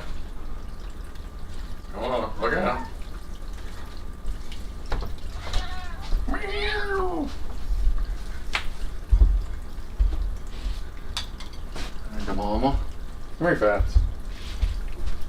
Fats. Come here. Right here. So that's, if you're new, that's Spaz. She's like her own family, like, she's her own line. She's a senior kitty. She's like 11 years old. And then we have Bow Bow, also known as Tiny Mama. She is these two's mom. She is 7.5 years old. This is Lee Scratch Perry, also known as Poofy Girl or Poofers. She is a Duluth tortoiseshell. She is 7 years old because Tiny Mama had them at about 7 years old. We found her. She was given to us by the neighbors because as an alley cat that they found. And then over here on the end is Megatron, also formerly known as Megatron, but you call him Ronnie. He's a ginger boy. So you got boy, and then girl, and then girl. And Tiny Mama also had 3 other kittens, but they left in June after the split. But she had a Russian blue, like that was Larry. Then she had a black cat, that was Trent. Then she had Ronnie, a ginger boy. And then she had Lee, a Duluth lilac, and then she had Jeff, who was basically a giant meatball in Alfredo sauce. He was an orange cat with a white under chassis, and he liked to eat basil. She likes to eat basil too. She eats dry basil. Jeff eats basil just right off the plant. Let me see if I can read chat.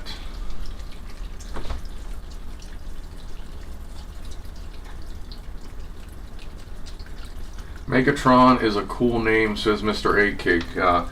Yeah, he is named after Meg on Family Guy. Because when he was born, we thought he was a girl. Well, I was going to name him Megatron anyway, after Meg on Family Guy. And it worked out because when he was born and we thought he was a girl, we called him Meg, short for Megatron.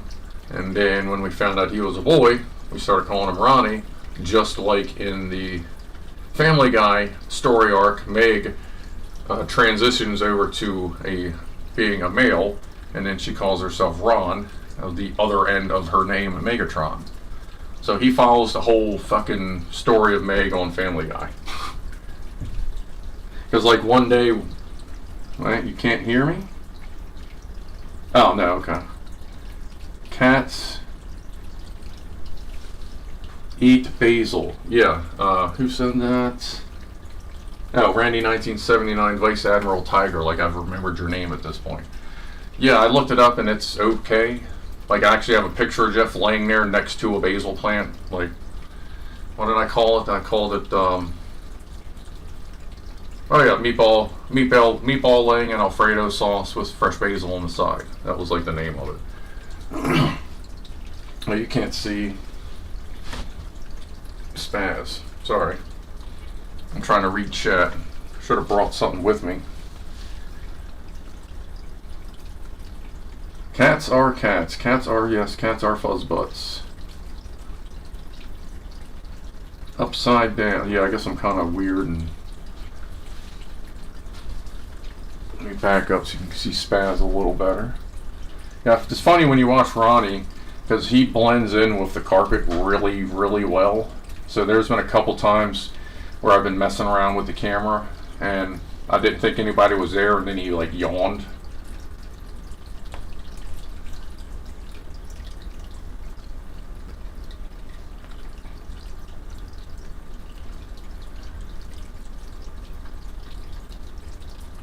Treat Faith Kitty. Yeah, they kind of go back and forth with their treats.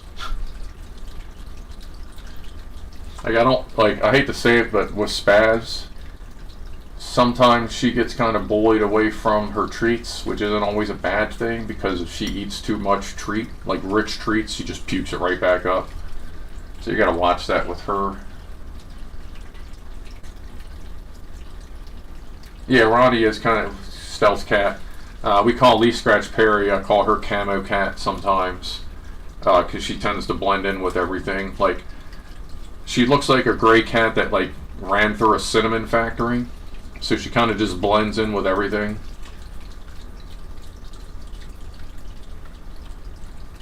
Is that licking or rain? You are hearing this as a water fountain for the cats. We call this the fountain mic. There's two microphones in parallel out here. One is right here, and the other one is on the other side. They're actually, this one's clipped to the wall. Sorry, this one is clipped to the wall. That one is actually in a mounting hole for the old piece of glass, because this whole wall used to be a snake tank. Let's see.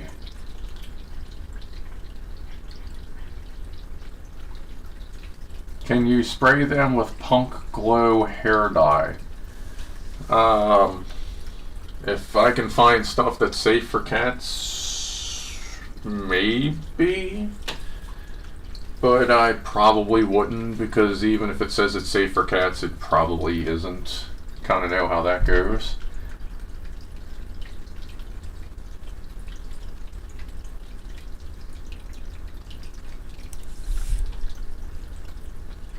Alright, I'm going to slide back in there.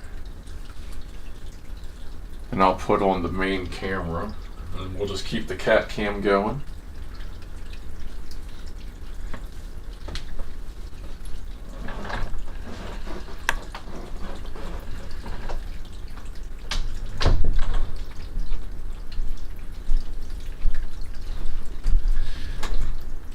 I don't know why the main camera view, I don't remember turning it off.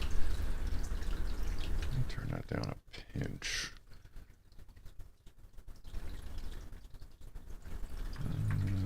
Right about there.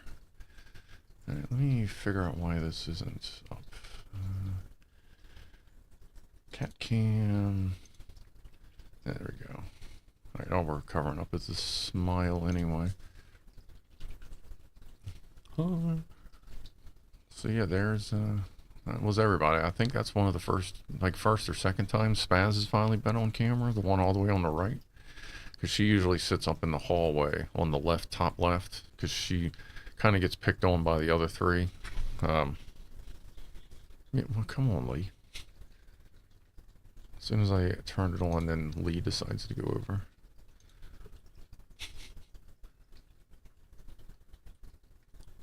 But like, see, like right there, Lee pushed her away. That's probably not a bad thing, because that will probably keep Spaz from puking.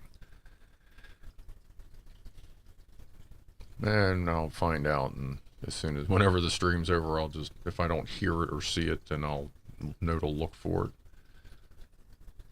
But no, Spaz can't do real rich, like a lot of rich food. Like, she gets a slightly less treats than the rest of them as well. Like, Ronnie's plate still had food on it, and he's still poaching other plates. They all had the same, like, they both had seafood and salmon. Like, I had two cans of it. They all got the same stuff. Now we can cover her butt up. That's fine. Electron Mike says if they were smaller, that the cats would eat them. That is a possibility. James Hauser, Scruff Dog, are you married? No, I just got divorced. And I am good where I'm at for like a little while. Like I gotta straighten my shit out before I reintroduce more complications, whether they be good or bad complications. You know what I mean?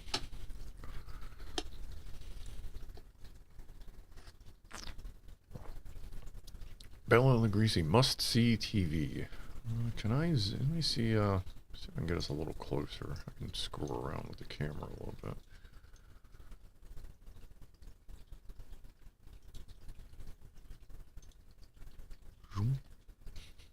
That's a little better. Nobody else is like Spaz is laying in the hallway, like off cam. I can see her through the glass. You're part of this wall if you're like new. Is glass and plexiglass. Like this entire wall used to be a snake tank that I just put together and made a wall out of it. Out of the plexiglass, there's a piece of 3/8 thick leaded glass that's was it 3 feet by 6 feet, and then plexiglass for walls. Like looks like an office kind of thing with like a door and then like a big fucking window. Ooh, sorry. Whapped the shit out of that. That's another drink. Alright, let me reset that.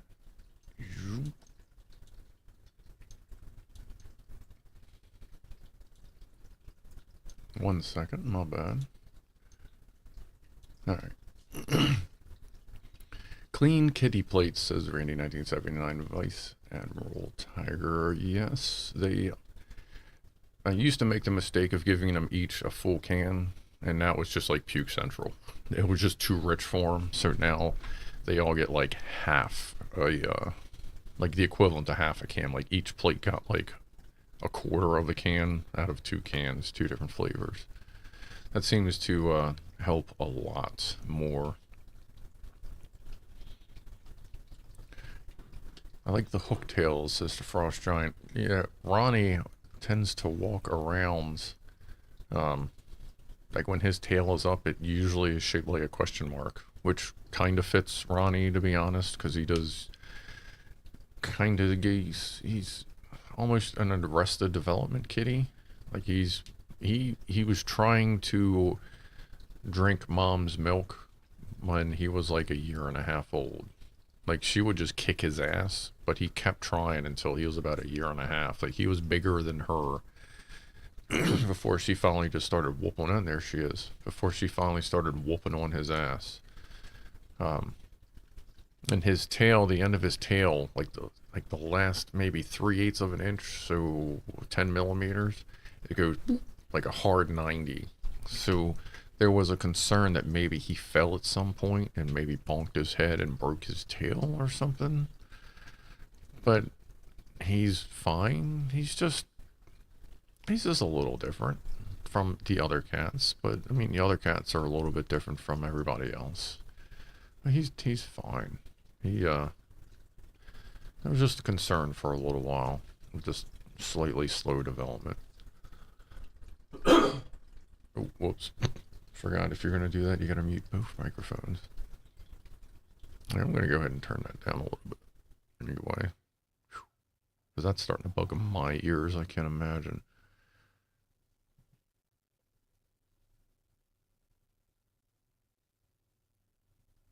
Toot toot, says Jack Attack. Oh, I don't, yeah, let me hit that, let me hit this dab. Nanny Biddy? What the fuck? What is Biddy? Did I just say something goofy? I'm off the dry food. What mic is that? Says Craig Matthews. I may have called an audio bug of like what do you mean? The one in front of me or the like $15 for 2 lapel mics and a Y cable and 2 extension cables and a leather case and like the cheapest, crappiest microphones over there, or this not too bad microphone? The one in front of me. This is a Maono, Maona, PD100 dynamic microphones, XLR. It's like $40 on Amazon, or if you get it with the mixer kit, which is a Manocaster E2 with a couple cables, like XLR cable, the mic stand. It's like 160, $170 or something. Biddy is from a sketch in Little Britain that says Electron Box. Rob, let me know which one that's from, because you're the one that's supposed to be well, you and Treasure Bloke are supposed to be feeding me all the good UK stuff, so, drop that on the requests. Oh, there's Lee again. Those two right there, Lee and Tiny Mama, they hang out a lot. The funny thing with those two is, like, you'll go in, like, you'll see them, like, hanging out, and, like, Tiny Mama will start giving Lee a bath. Like, just start licking her face, giving her a bath, and then she'll stop. And then Lee will try to, like, say thank you and, like, give Tiny Mama a bath. And then Tiny Mama will just hiss at her and smack the shit out of her. And then Lee's like, God damn, all right, and just walks away. But it's, like, almost every time, it's just funny. Like, every time Lee tries to give Mama a bath, Mama just kicks her ass. So I don't know if I'm just missing when she's, what do you call it, co-bathing or whatever, or if Tiny Mama is just all about, she's got this, don't even worry about it. Don't know. We have a ThermoWhoofle coming up soon, don't we? Hey, let me hit this fucking dab here. 1 second.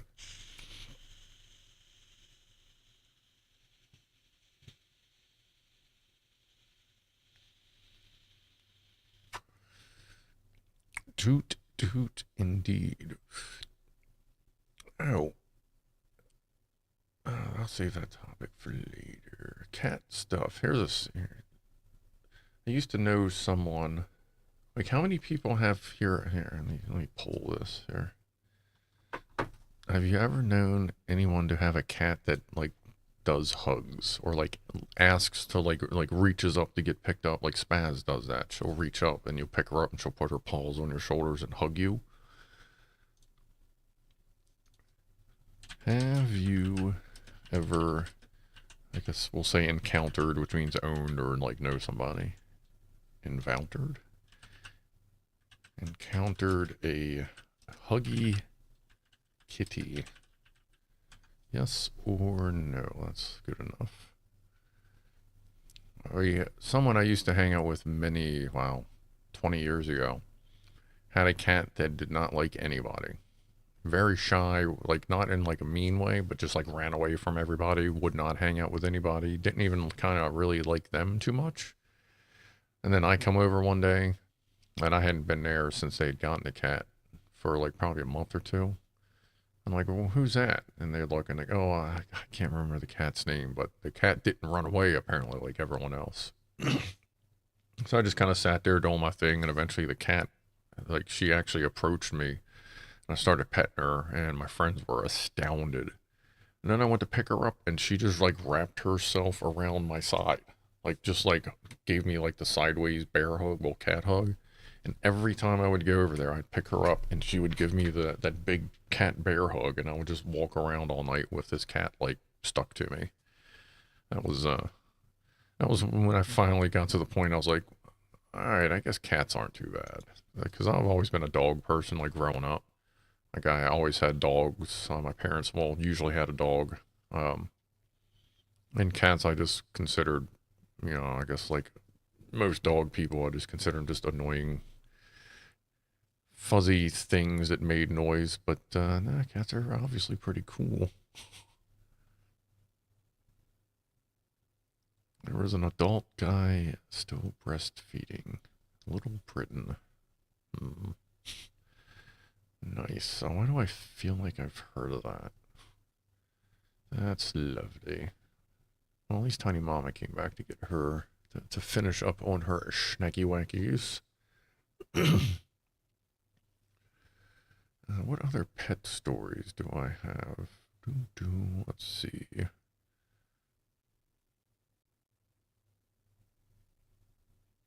Here's a question. Are there any machinists in here, or anyone what actually happens to swarf? Like, I watch Cutting Edge Engineering Australia, and like, I watch it kind of, you know, I got whenever he comes out with a video every week. Well, they come out with a video every week. And it got me thinking the amount of swarf they have at that shop. Like, what do you do with swarf? Like, all the shavings. Are there specific recycle places, or does that shit just get fucking tossed? Or, like, do I have a no, I do not have a cucumber to scare the kitties. I don't know that they would know to be scared, because I don't, because they grew up around snakes. I don't know if that would work on them or not. Maybe I'll get a cucumber. Let's see. Chipmunk says swarf gets recycled here. Okay. Scrap melted. Metal recycling. Okay, so it just gets recycled in whatever way they do. Swarf is chips in the USA. Scrap metal dealers take it. Okay. Like, I wonder since it's so full of air, is it like volume versus weight? I wonder how economical that is. So I'm just curious. Like, I figured it was recycled, but it just seems like the amount of it coming out of some of these machine shops is just insane.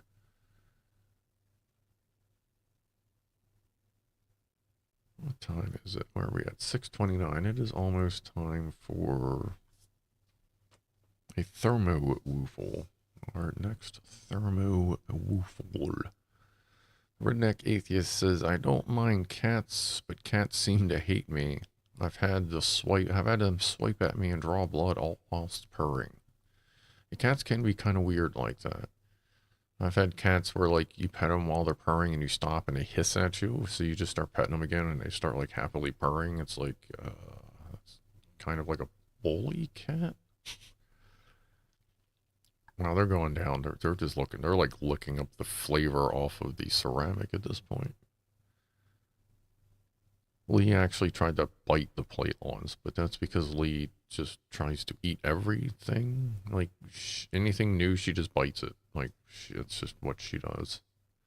Cats are mini gods, says Rob Wall. No, cats are aliens that are our overlords. They are just here watching us and keeping an eye on things before they finally decide that it's time for everyone to come land and consume us.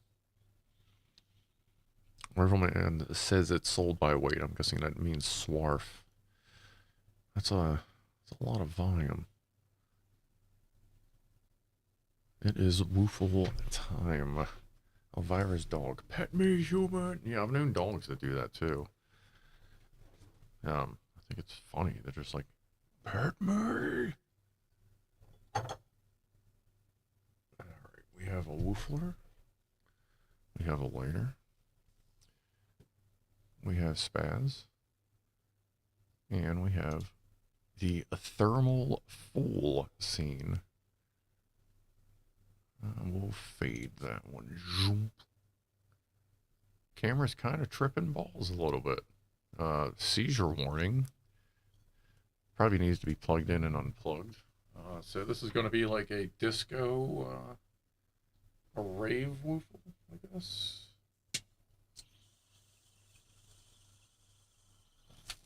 Oosh.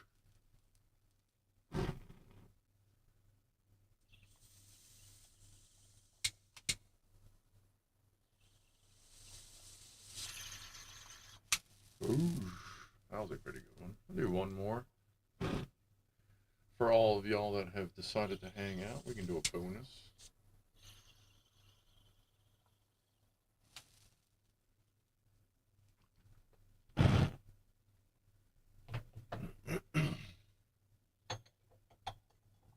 And in case I haven't mentioned it, just thought of this. I will be doing instead of doing a, like my next, oh, cards, let me get that.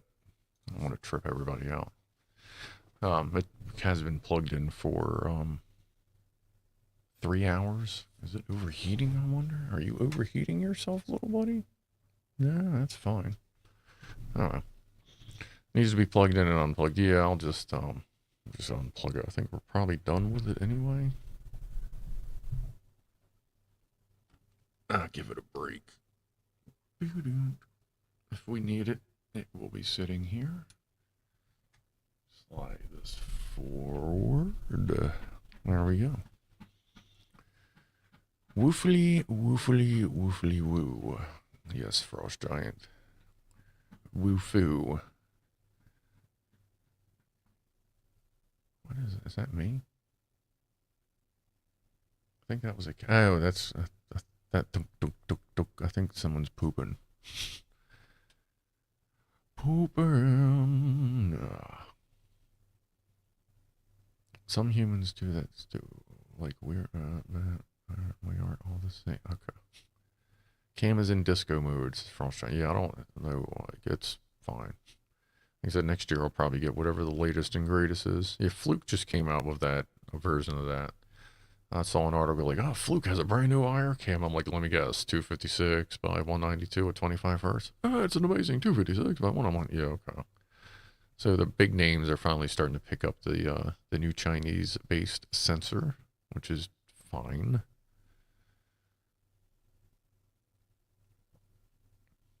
Can you hang a camera around the kitty's neck for adventure vids? They have not been harness trained in any way. Oh, there's nobody there. Let me just go ahead and go back to the front. So I don't know how well that would be. Ronnie, definitely, I can't see him doing anything with a harness.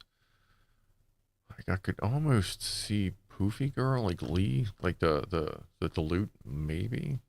But no, they've never had a harness or collar or anything because they are inside only cats. So I don't know that they'd even want to be harness trained at this point. If I ever do, I will definitely consider that, I will say.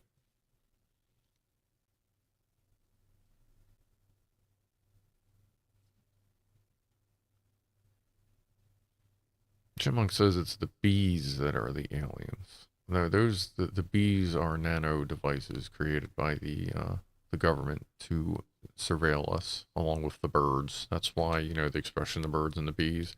It's not talking about fucking, it's talking about spying. They just twisted it to hide and cover the truth. Birds and the bees are actually spy devices. And when they sting you, that's when they're implanting the nano tracking devices into your bloodstream. So you will be tracked forever. And ever. And ever. And ever. So, if you've ever been stung by a bee, the government knows where you are.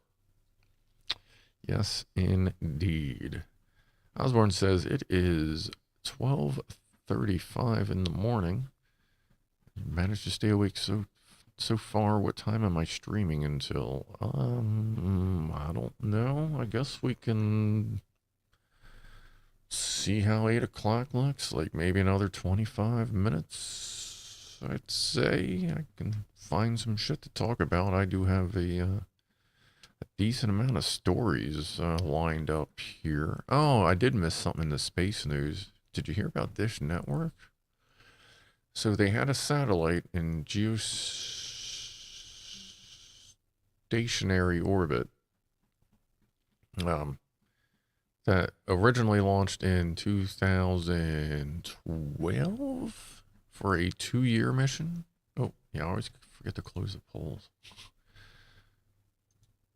So 2/3 of you have found and experienced a Huggy Kitty. That's good. Huggy Kitties are awesome kitties. They're like, it's like cat with a little asterisk and a thumbs up, like just a little cat extra. There are no cats in the room. No, I do enjoy a Huggy cat. But no, so Dish Network, they sent a satellite up that was supposed to be out there for 2 years, and then they just said to the FCC and the FAA, they're like, hey, we want to extend that another 10 years. Is that cool? Like, we promise we'll be able to get it out of the way once it runs out of fuel.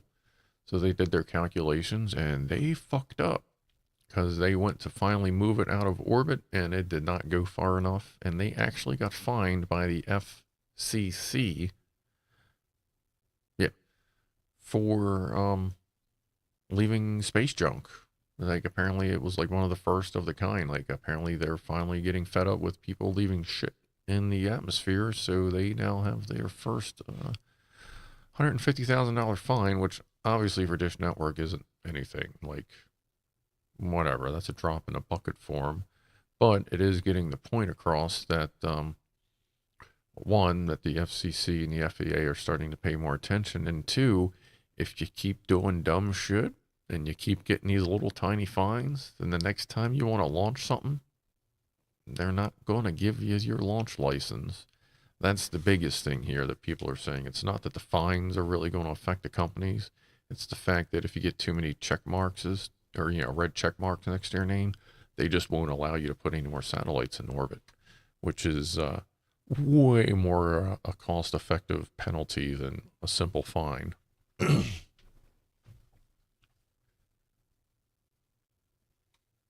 So good on them for paying attention, because there's just a lot of space junk up there right now. And I know we're working on ways to, there's different companies that are working on ways to clean up the orbit, which is cool. But that's going to take a long time, and there's so much crap up there. Like, even if we could toss one thing a day, I mean, it'd be centuries where we're going to be cleaning shit up. Oh, and as far as the birds and the bees and aliens and all that stuff, no, I absolutely believe that there are aliens somewhere. Maybe not here, but I am not so daft as to think that we are the only advanced, for us, biological units in the universe. Like, there's no fucking way. I do kind of think there's a multiverse kind of thing too. I don't know where I am with that, but I do think there are possibly extra dimensions and like a multiverse kind of setup. If you've ever watched What the Bleep, it's a thing that talks about the multiverse, and that's from like, was it 20 years ago? No, I definitely think the world has cancer. It's called humans, says the Frost Giant. Yes, we are definitely not the most positive thing to be on the planet. Like, kind of glad I'm here, not doing too bad right now, but yeah, we are kind of definitely trashing the planet. That's what we do, and don't worry, we'll pay for it soon enough. Ooh, clang. Was that Lee? Oh, she's not around. I thought I just heard Lee yelling. Mr. Akex says, some people are lovely. Some people are lovely, and some people should be strapped to the top of a rocket when we fire it out into space. Or the bottom, or the side, or one of the fins, or one of, right to the side of a booster. Like, I got duct tape. Like, I'll climb up there and duct tape the people if we need to. Into the Venturi. I mean, we could put them on the little flaps of the Starship. That way they could just hang on and they'd be flapping around with it as it's coming down.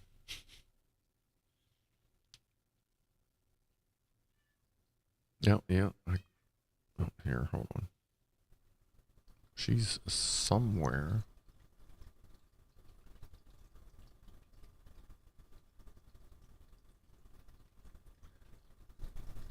The entire morning I was sitting out in the living room with her and like just kind of chilling, and she was just crawling like into my like armpit area and just digging herself in and going to sleep. That's usually what happens. She meows for me, I go out there, I sit down, and she just goes to sleep on me. It's kind of her thing.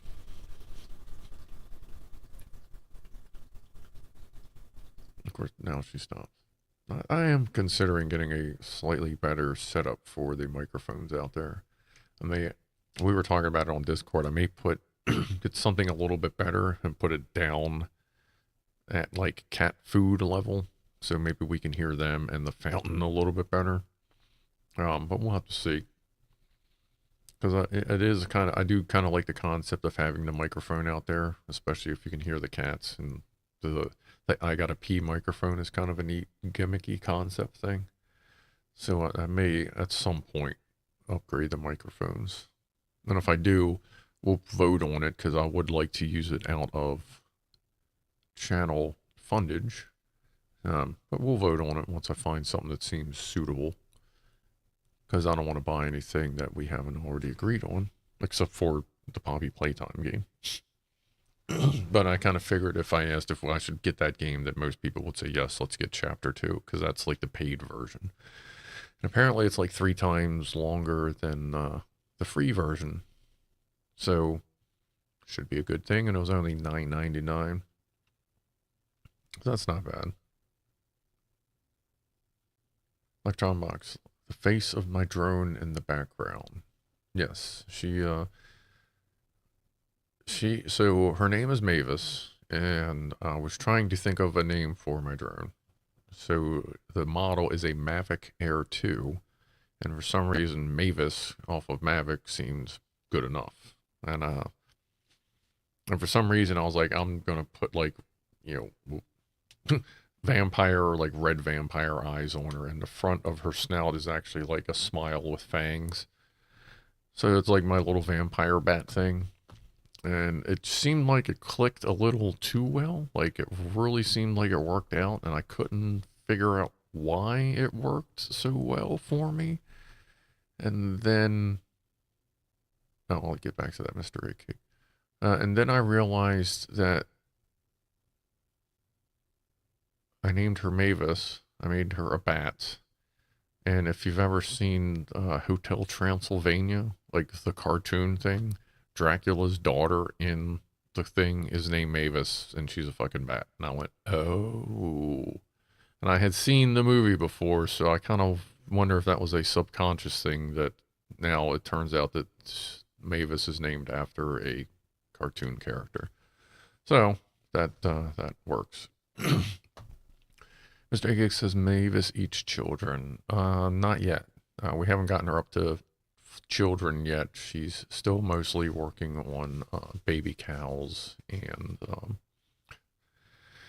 I mean some small children, but not too many yet. Not big humans at least. And Mr. Agig said Poppy what? Poppy Playtime. It's a like jump scare horror movie or horror game thing that's loosely kind of sort of like they took Five Nights at Freddy's but focused it down to a more different game, something, I don't know, but it's pretty good. Everybody seemed to enjoy it. So we'll be doing that Wednesday.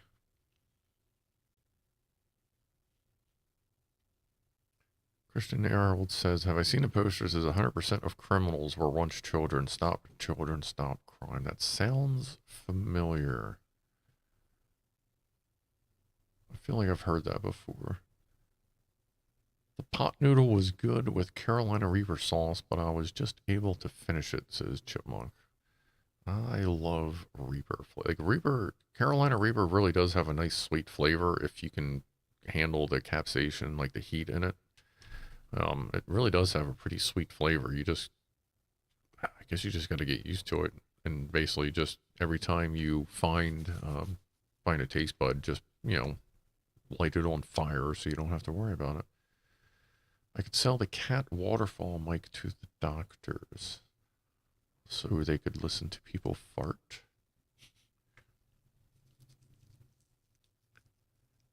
Aliens lock their doors and keep going after seeing the mess this planet is, says Classic Gamer. Yes, I do. I kind of think that if like super advanced aliens ever found the planet, they'd look at us and go, holy shit, what the fuck is going on down there? Yeah, no, we're good. Let's let's back it up to maybe Jupiter and watch from back here. Yeah, don't get too close. They kind of smell funny too. Yeah.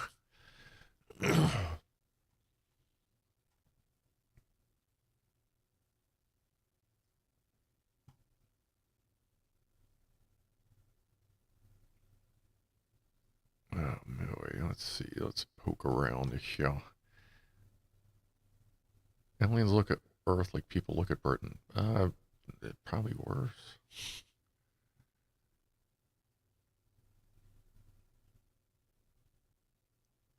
What do we got here?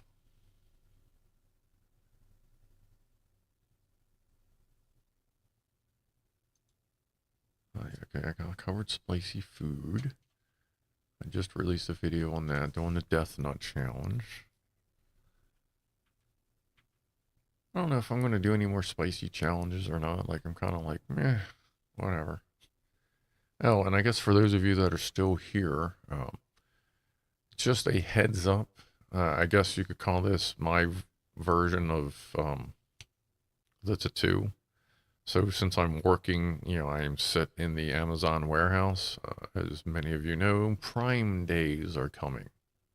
Like the Black Friday, Cyber Monday, all that bullshit shopping days are coming in, what, 5, 6 weeks? So about, I guess, a week before and up to basically January 1st, there is required overtime and all kinds of weird shit going on. So my stream times will vary if they exist, and I am going to kind of try to see if I can do something at there or at Amazon, because like if you're there on a weekend to strictly cover emergency calls, they don't want you looking for work. Like you literally just sit there. People bring in gaming rigs, people like play games, so I'm gonna bring my gaming laptop in, and like you just sit there and you wait for an emergency. So if I can get a good enough connection, I might be able to live stream from inside Amazon. I'm going to play with that this month. But that is coming up, so that may affect my stream schedule through the holidays. But as far as weekend coverage, me and the guys are going to be alternating who covers what, so I should have something of a heads up.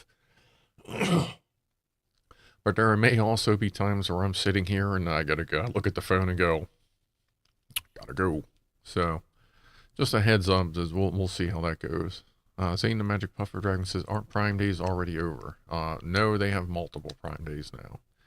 So they just ended a Prime only Prime Day on the 10th and 11th.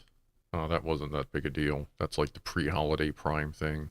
Then they have Prime Days in like June or July. And then they have the Black Friday like holiday sales. So they just keep coming up with more gimmicky days, and they get little surges here and there. But their real big holidays are the big Prime Day in like June or July and Black Friday. And yeah, if I can take it to work, that'd be great.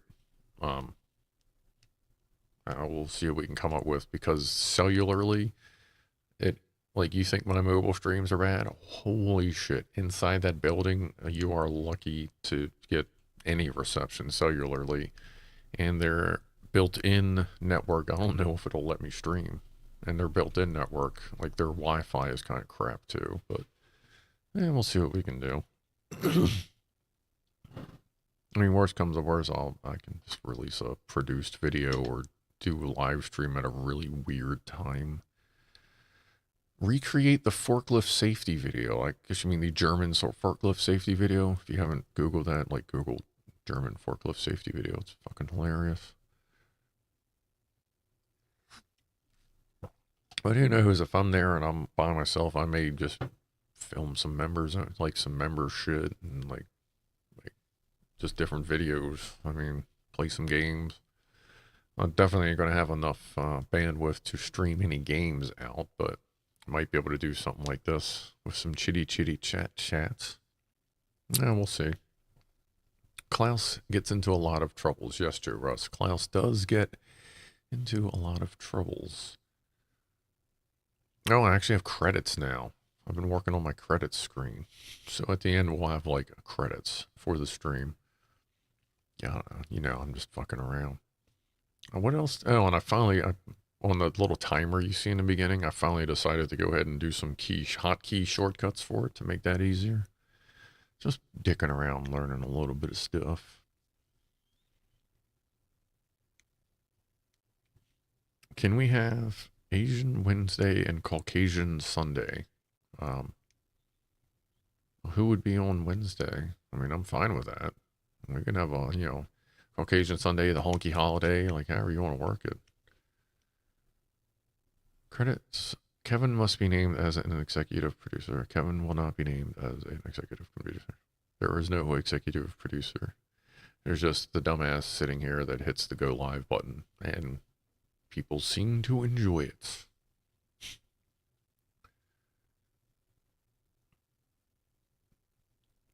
Herbert Travels Fancy is up for the Caucasian Sunday. I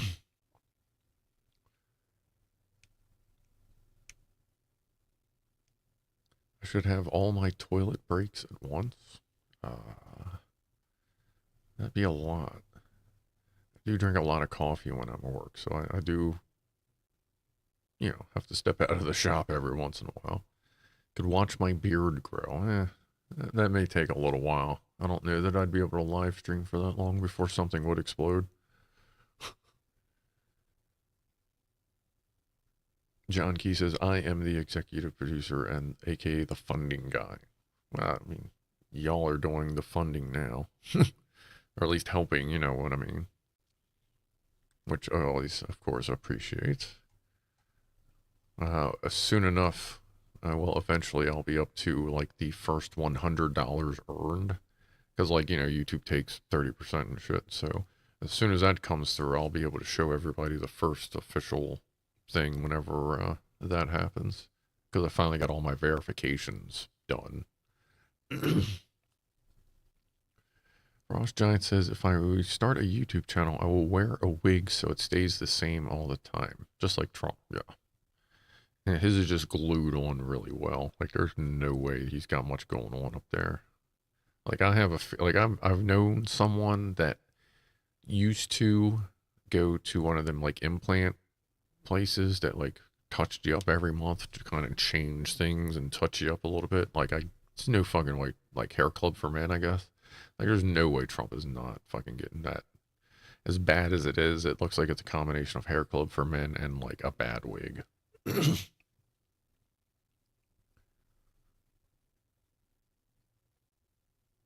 Jack Attack says, when working, do you shake hands with danger much? Not often. It happens, but not often. And most of your safety risks you can mitigate if you take a breath and look and go, oh yeah, shouldn't do that because that'll fuck everything up.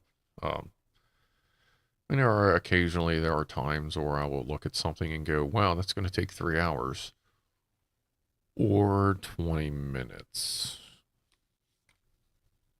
All right, I guess we're going to do this in 20 minutes.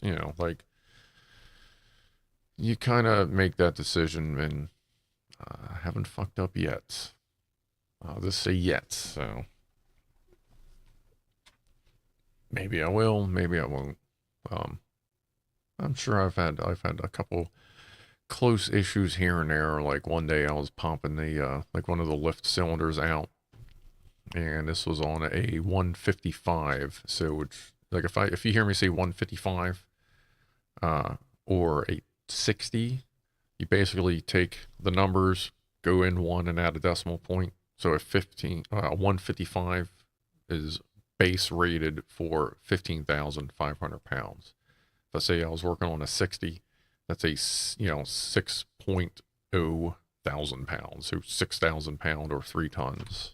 But I was working on 155, so 15-ton forklift, and the lift cylinder in it was about 12 feet tall, approximately 6 inches, 12 centimeters, 13 centimeters in diameter, probably weighed 250 pounds. And I was using a come along, like a ratcheting come along thing. I don't know what the fuck else you call them, but a come along. The cables things where you ratchet and you just like pull it almost like you're pulling a truck out of a ditch or whatever. So I was lifting it up with that. It popped out of the mount, and for absolutely no reason I can see, it swung over and actually pinned my arm against the other lift cylinder. Like the whole thing just swung. It got pinched like in between the mast and one of the crossbars underneath and a bar up here, and like it just got wedged all big, dumb, and heavy. And as soon as it stuck my arm in there, I'm holding it and I'm going, this might be very inconvenient. Like I said this out loud. I went, this might be very inconvenient because I could not move my arm, but luckily I could reach behind me and I had my crowbar right there and I was able to reach underneath and just pop it up. The cylinder popped up just a little bit and then it swung back out. That wasn't that big a deal. I mean, it probably could have gotten worse, but it wasn't something I saw that would happen the way everything was rigged up. I expected it to come straight up and stay, but for some reason it swung. Like that kind of shit just happens. Lori says, I have some good news. Asking Scruffalo of YouTube gets you first. Hmm? Yeah, YouTube gets 30%, and then they do some tax stuff, and like I don't actually know what you end up getting sent, but it's no at the end of the year it's a 1099 form, which means you're not really getting. I don't think you're getting any taxation on it, federal or state. So that means if which I'm not going to this year, but if at any point I make more than $600, I will actually have to report it to the taxes. If it's under $600, I don't have to report it and I get to keep all of it. If it's over $600 from the UK, then I actually have to file with the UK taxes as well, because then they want their cut. So like when Clive is talking about all these different tax shit, like I started looking into it and I went, yeah, I will probably never, like, one, as I've explained before, like I don't need I don't depend on YouTube money for financial stability. Like anything that comes in will be used right into the channel, like I am otherwise employed. So I don't see, like, I'm not really ever going to open a Patreon or anything like that. And really the biggest reason is just financial simplicity. If I do everything through YouTube, which is the base, like I have to start with YouTube.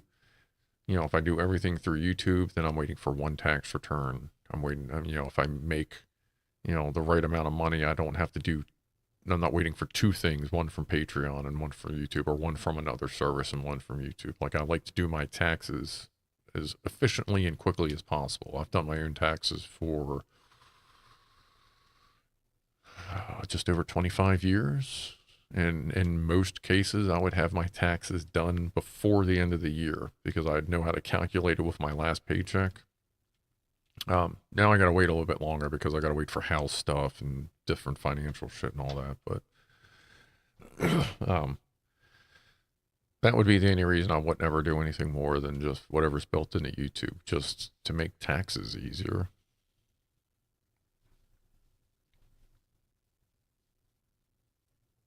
Chipmunk says, if I send you money from the UK, our fucking government steals part of it. Only if I make enough. Only if I get their attention enough to make them go, what?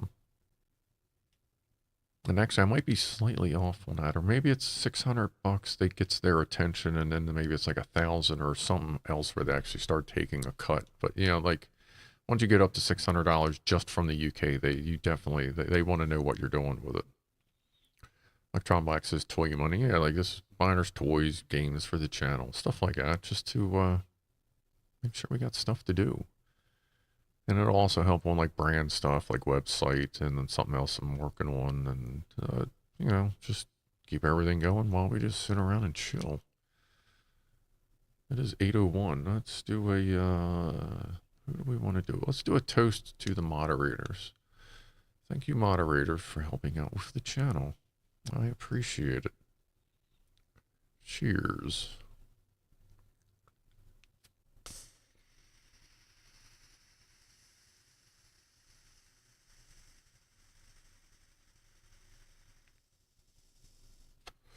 Big Clive says, I pay a significant amount of tax in America and have to declare it in the UK as pre-taxed. Oh, really? So you get double taxed on that shit. That's bullshit. That's probably how it happens over here too. Like most likely I would get taxed on it through the US and then pre-tax, same thing with the UK. So I'd probably get hit double trouble as well. From what I've been looking at, it seems like that kind of goes both ways. Everybody just wants their money. Like nobody can just do their own thing anymore.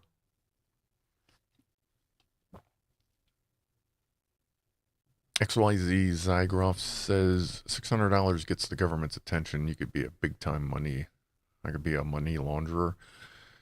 I mean, I got a pretty nice Maytag Atlantis washer and dryer set. they are considered a high capacity set. So I mean, I guess I could fit a bunch of ones in there. I mean, well, any bill really. I suppose it'll be pretty noisy for change because the washer's like sideways. But if that's how you got to do the money laundering, I mean, I got Tide Pods too. Is that good? They have double taxation relief. I can only imagine that to only get you so far. There, Mr. Clive. Either way, we always are going to end up being the ones that are screwed because none of us here were necessarily born into like big fucking dumb old people money. And yeah. Rob Oral says compound tax. I don't know specifically which, well, yeah, I guess for that situation, yeah.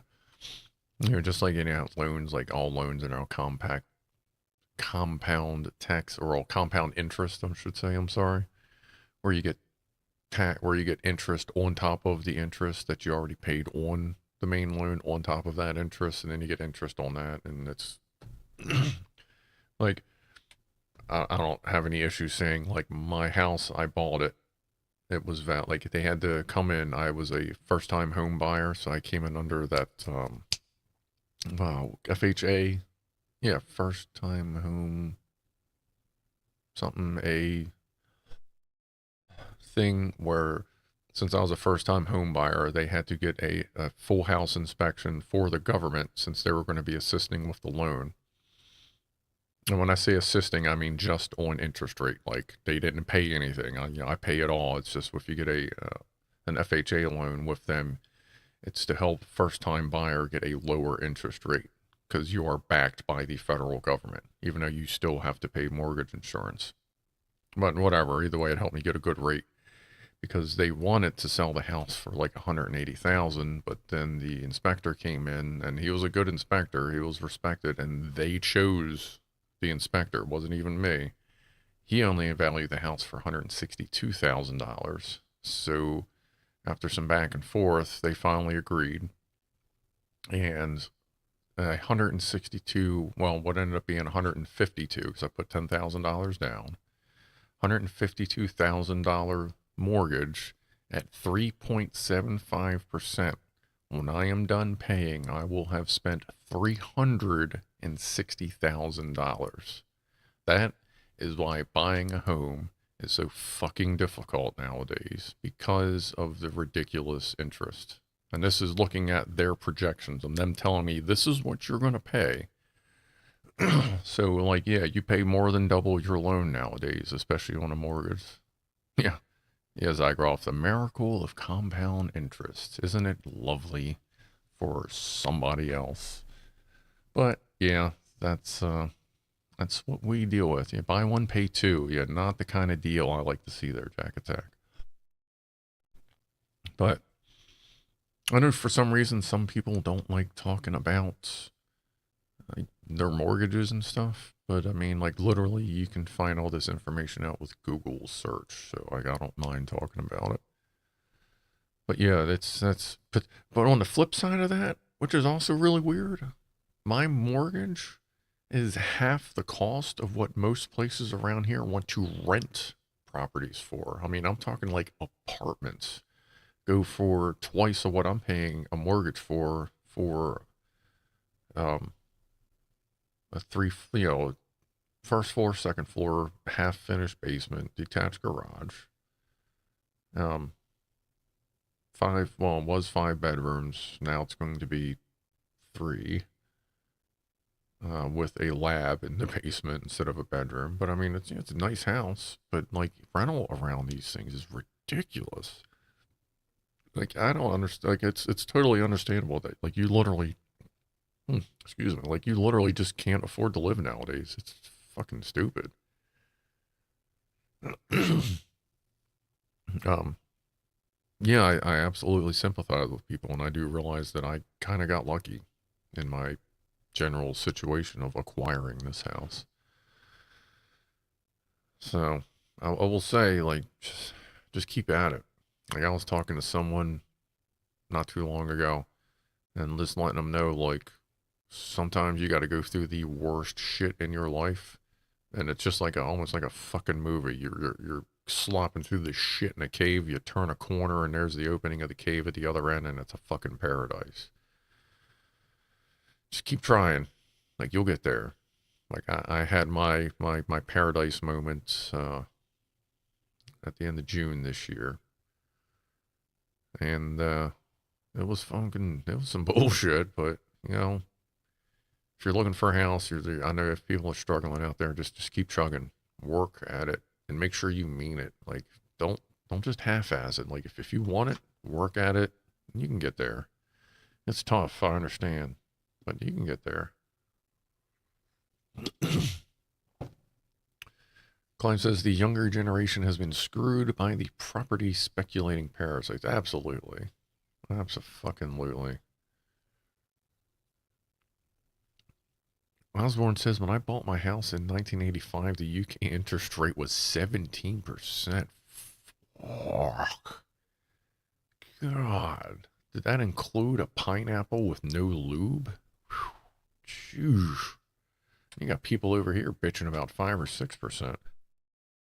Like, I knew I was lucky at 3.75, but wow. If that's 17% compound, like, that is just, like, that is a loan built to never be paid off. Like, whew. Classic Gamer says, bought my house years ago, and now, so glad I did. Yeah, that's, like, I got my house right after the economy kind of sort of bounced back in 2012. You know, after all the bullshit in 08 to 010 and all that. So I definitely got in at just the right fucking time. And yeah, I'm very thankful I did.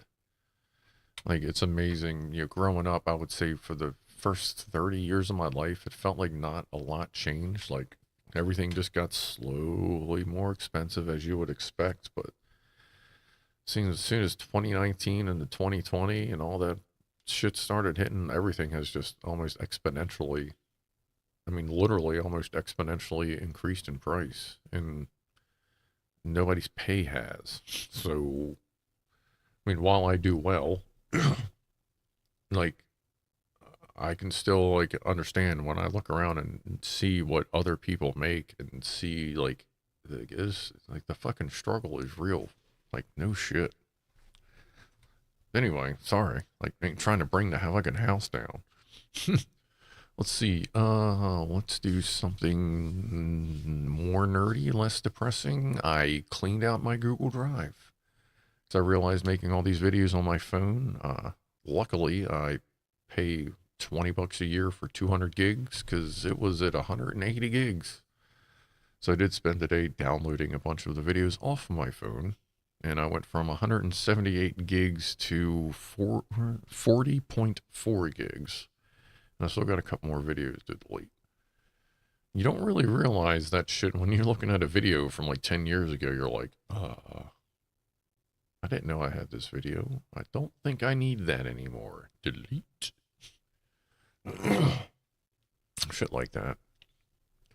John Key, my first mortgage was in 1983 when I was at 15%. Man, like, was that just a bad time back then for housing in the 80s? I mean, when I was, my earliest memories was when I was like 3 or 4, and I was at an apartment in Reisterstown, Maryland. And that was when my parents were together.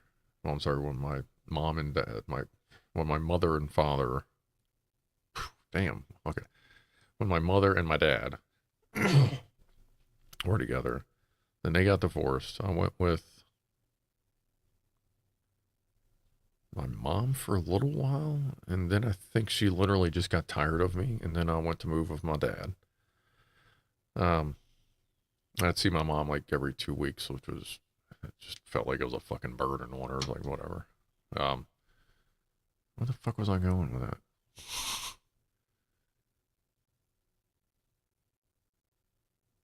House. Oh, yeah, apartment, 80s, housing. Yeah, so we were always in apartments, and then after that, we moved in with my aunt, lived in the basement there, and then we moved into another apartment. Oh, then my dad got remarried, like, then they bought a townhouse, and it seemed like That was what, 10? So that was in 1987 they bought a townhouse. But it seemed like, I remember them talking that they got a good deal. So maybe the housing market was better in 87? Maybe it was bouncing up by then. Was my dad chill? My dad's pretty chill. Like he doesn't talk much. He doesn't have much to say. We didn't really we hung out everyone, like it was really weird. He was very to himself. Like I kind of think I attribute that to because he was in Vietnam and he wasn't real happy about it. um, but like we'd go shoot pool almost every weekend, and then eventually that stopped.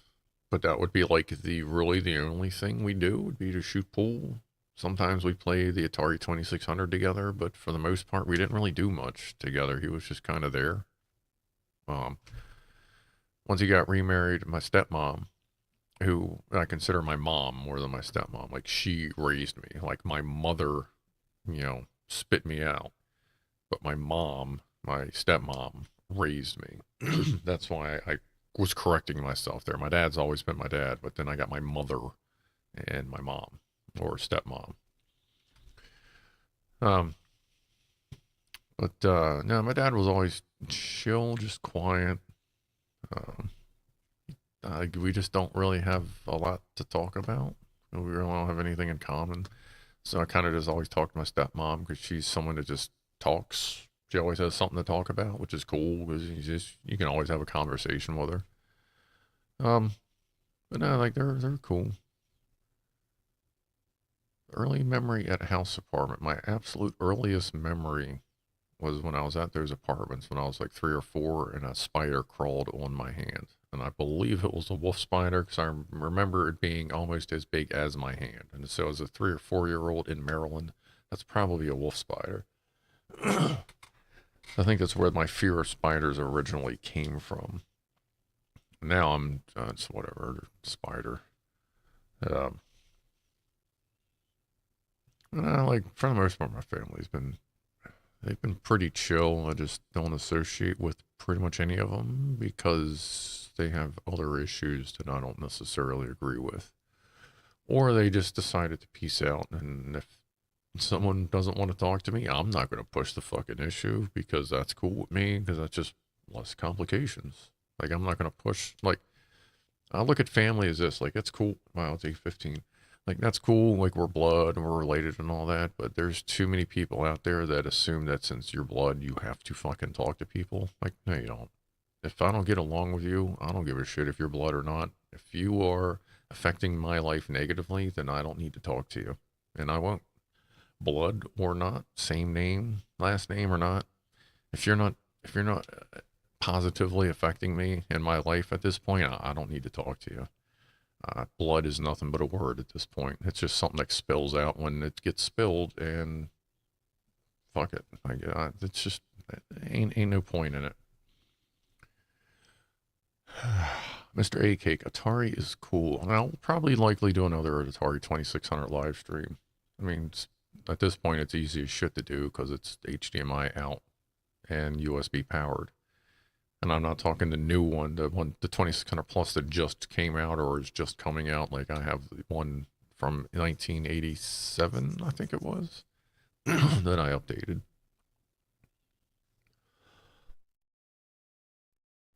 Herbert agrees. I'm guessing that is in the family thing. There's Ed Bird. The blood of the covenant is thicker than the water of the womb. Oh, okay. Then the water of the womb. Like a womb with a view. You don't choose your family, but you do choose your friends, says Rifleman. Yeah, everything is a choice. And like, you don't choose your family, but you can choose to push them away if need be. Don't be afraid. Blood ain't nothing but a word. What are your thoughts on randonautical? I have no idea what that is. The world's first quantumly generated reality game. Explore the world you never knew existed with Randonautica. That sounds pretty fucking cool. I will take a look there, Randy 1979 Vice Admiral Tiger. Huh. Thank you for the recommendation. I will leave that tab open.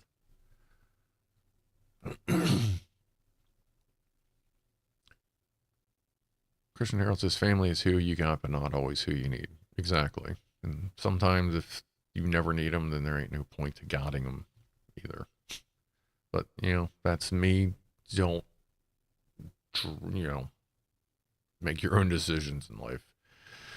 Sometimes you gotta have family around, but sometimes you don't.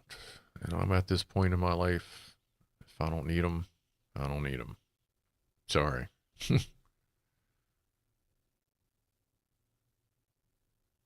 Frost Giant was made in their grandparents' bed. Yeah, I did hump once or twice in my parents' bed. And one time, they were pretty sure fully aware of it. Awkward moment. So, but it was weird because I wasn't feeling really good, and then my girlfriend at the time came upstairs to check on me, and then I felt better. So, I mean, I don't know what to tell you.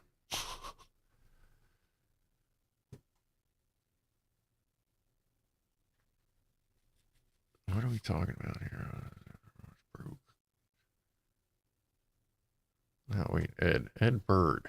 Edward Bird. Have you dicked with that hard drive you were talking about? Or the SSD or the M2 drive? I gotta watch, like, because saying hard drive is, like, that's kind of, at this point, saying hard drive versus SSD or M2 or whatever, that's kind of like how I tend to say engine and not motor. Or I consider an engine a thing that has pistons and fire that moves mechanically, and I consider something that is a motor to be something that uses AC or DC electromagnetic pulses to generate torque.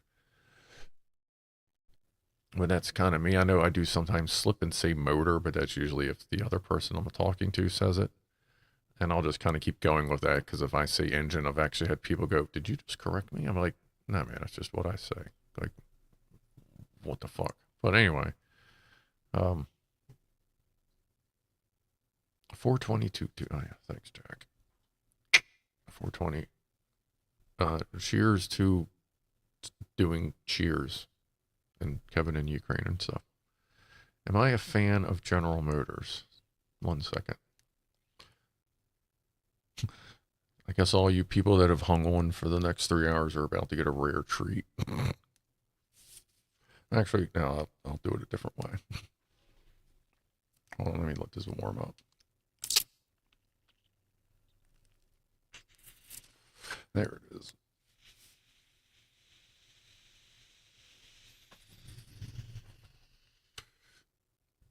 I'll just pull my shirt down. I ain't trying to take my shirt off. But am I a fan of General Motors? I did that myself fucking 15, 20 years ago. Black and red Chevy bow tie. The only vehicle I have ever owned that was not a Chevrolet is my bike that I have, which is a 95 Honda CBR 600 F3 Super Sport. But if GM made motorcycles, I'd fucking buy one. And I have considered buying or creating a frame and putting like a small GM 4-cylinder in it. Did I get that in a war? No, I got that sitting in a shitty studio apartment when I was really bored one day watching the Discovery Channel, and a special on tattoos came on, so I decided to give myself another tattoo. So I just sat there the whole time just doing that with the mirror a little bit, and it used to be brighter, but it's kind of faded for some reason. Did I ever drive my Chevy to the levee? I did not.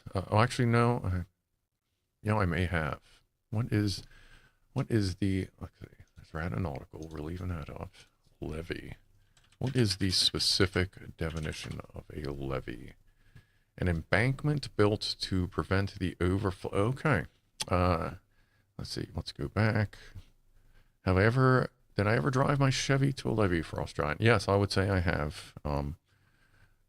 I would say, though, the levee has never been dry, though. Most levee, I believe every levee I've pulled up to has had wetness or moistness abound, I guess you could say.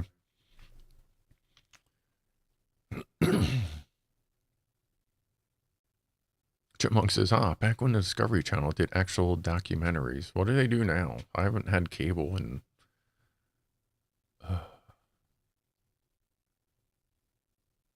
fuck me, maybe 6 years, I think. 7, maybe? I haven't had cable in a long time. Like, all I ever watched was the Discovery Channel, Animal Planet, Cartoon Network, and Boomerang. When Boomerang was, depending on my package, it was one of them channels that came in and out of the package. But that's really all I watched. Like, there was no really good music television anymore. I mean, that was, MTV had 5 fucking channels and not goddamn one of them played videos. VH1 had an actual music video channel, and that was okay sometimes. TLC, yeah, TLC, that was good. Learning Channel was good. I mean, when Tech Channel was around, of course, I fucking watched that. And, Tech TV and... God, what was the progression of Tech TV? And then it was something else, and then it was something else, and...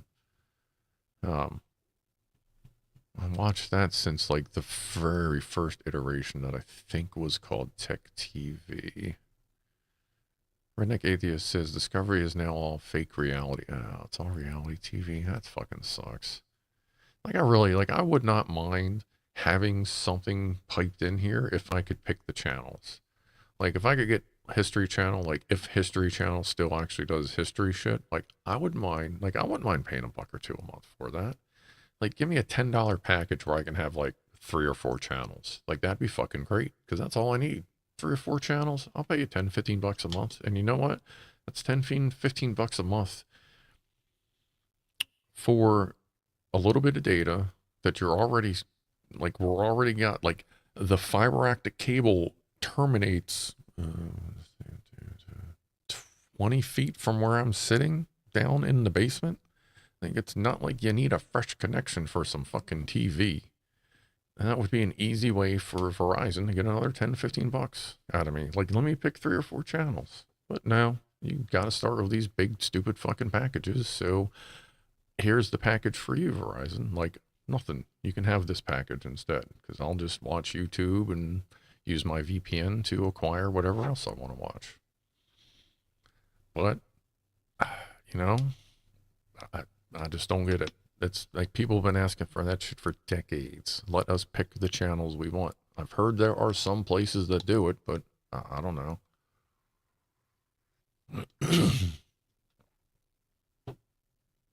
Discovery Channel went down the toilet since 1979. Vice Admiral Tiger. I guess that sucks. That's a shame. That's kind of like the Weather Channel used to be, like, an awesome channel to watch, and then it turned into all reality TV bullshit and a million motherfucking ads. Like, at first I didn't mind, like, they had like 1 or 2 kind of reality-ish shows, and then I guess it was enough they got that money, and now Weather Channel and weather.com is nothing but fucking ads and bullshit, and cannot deal with that at all. Demong says it's called a la carte. That's it. Yeah, a la carte programming. That is it. You're right. That's the term I remember. Yeah. Videotron and Southampton used to do it. And I think someone here tried that at one point, but I feel like they ended it quickly. Like, maybe they didn't give it enough time, or I don't know.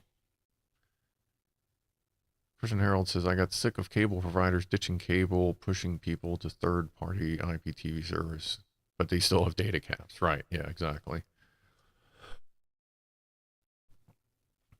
The Weather Channel doesn't have weather. Last time I checked, they didn't really have much.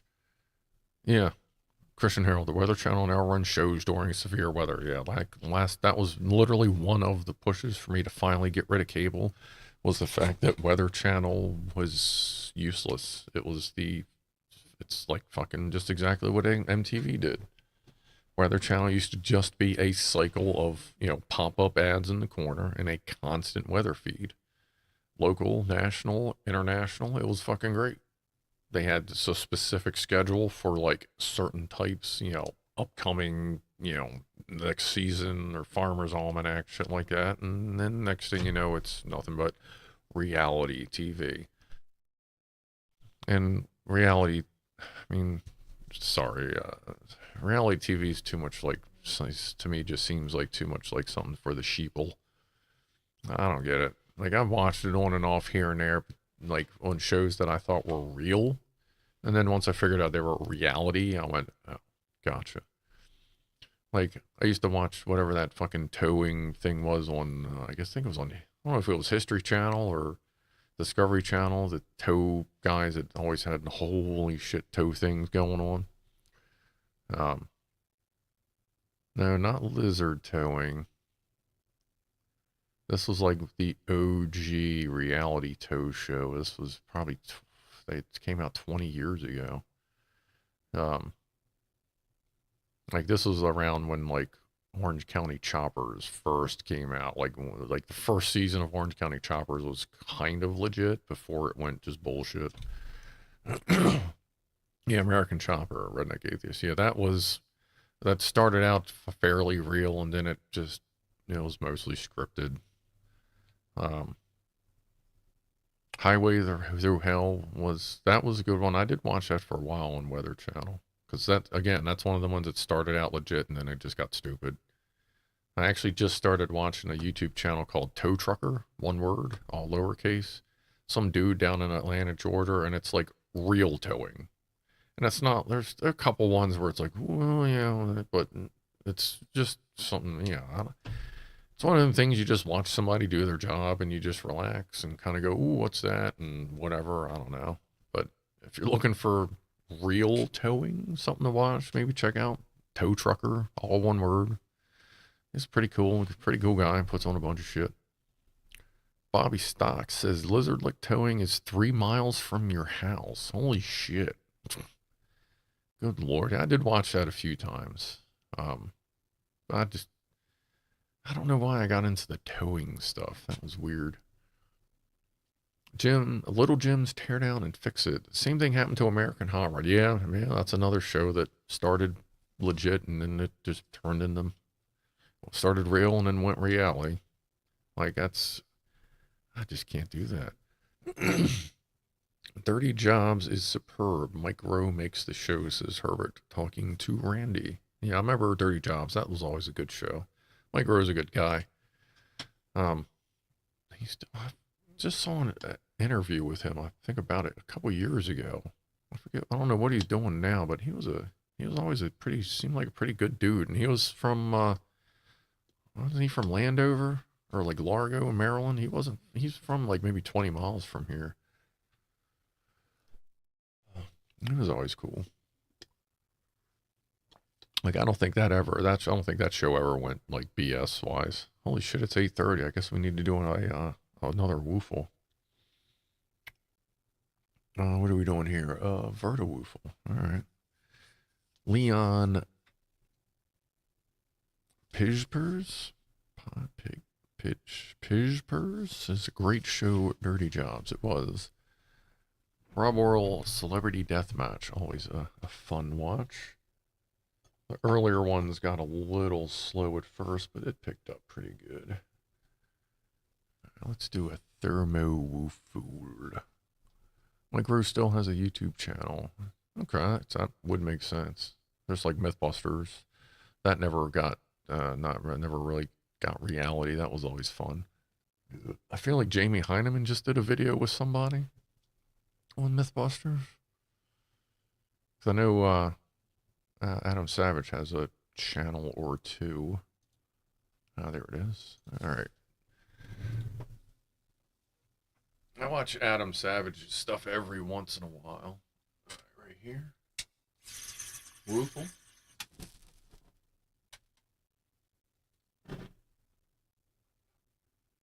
We'll do a triple. Woofle. And one more. We'll do a little bit higher on this one.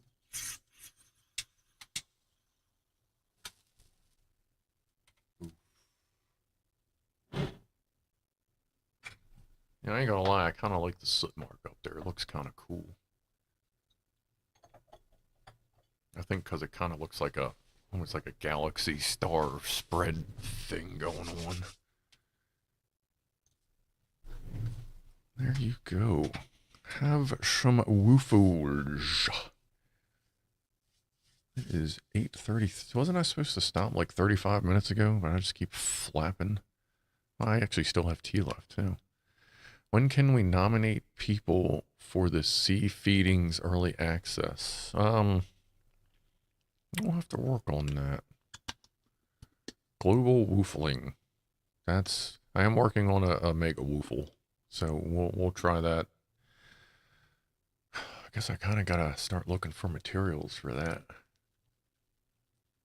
because I got the main part I needed. Yeah, next time I go to Home Depot, I'll have to look for parts for that.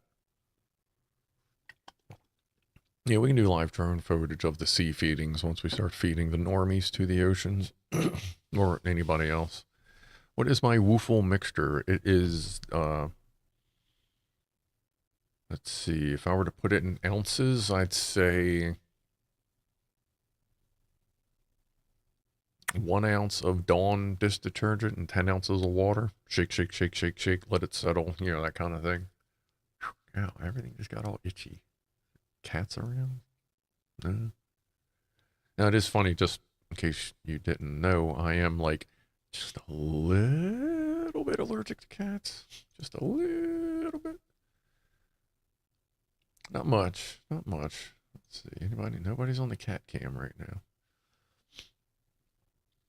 Can we make a Trump Juge? We can try to make a Trump Juge there, Rob. We just got to make sure it can handle gigantic douchebags.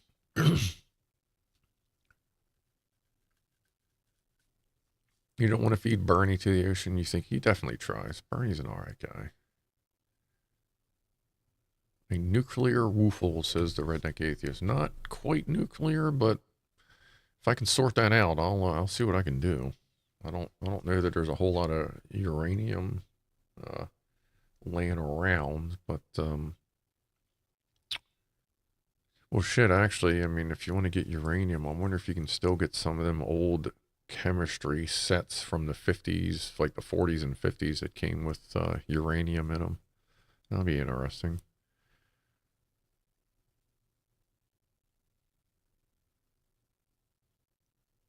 Sorry, I thought I saw the cats. James Hauser says, I only have the internet ditch TV long ago. Yeah, it's been many years.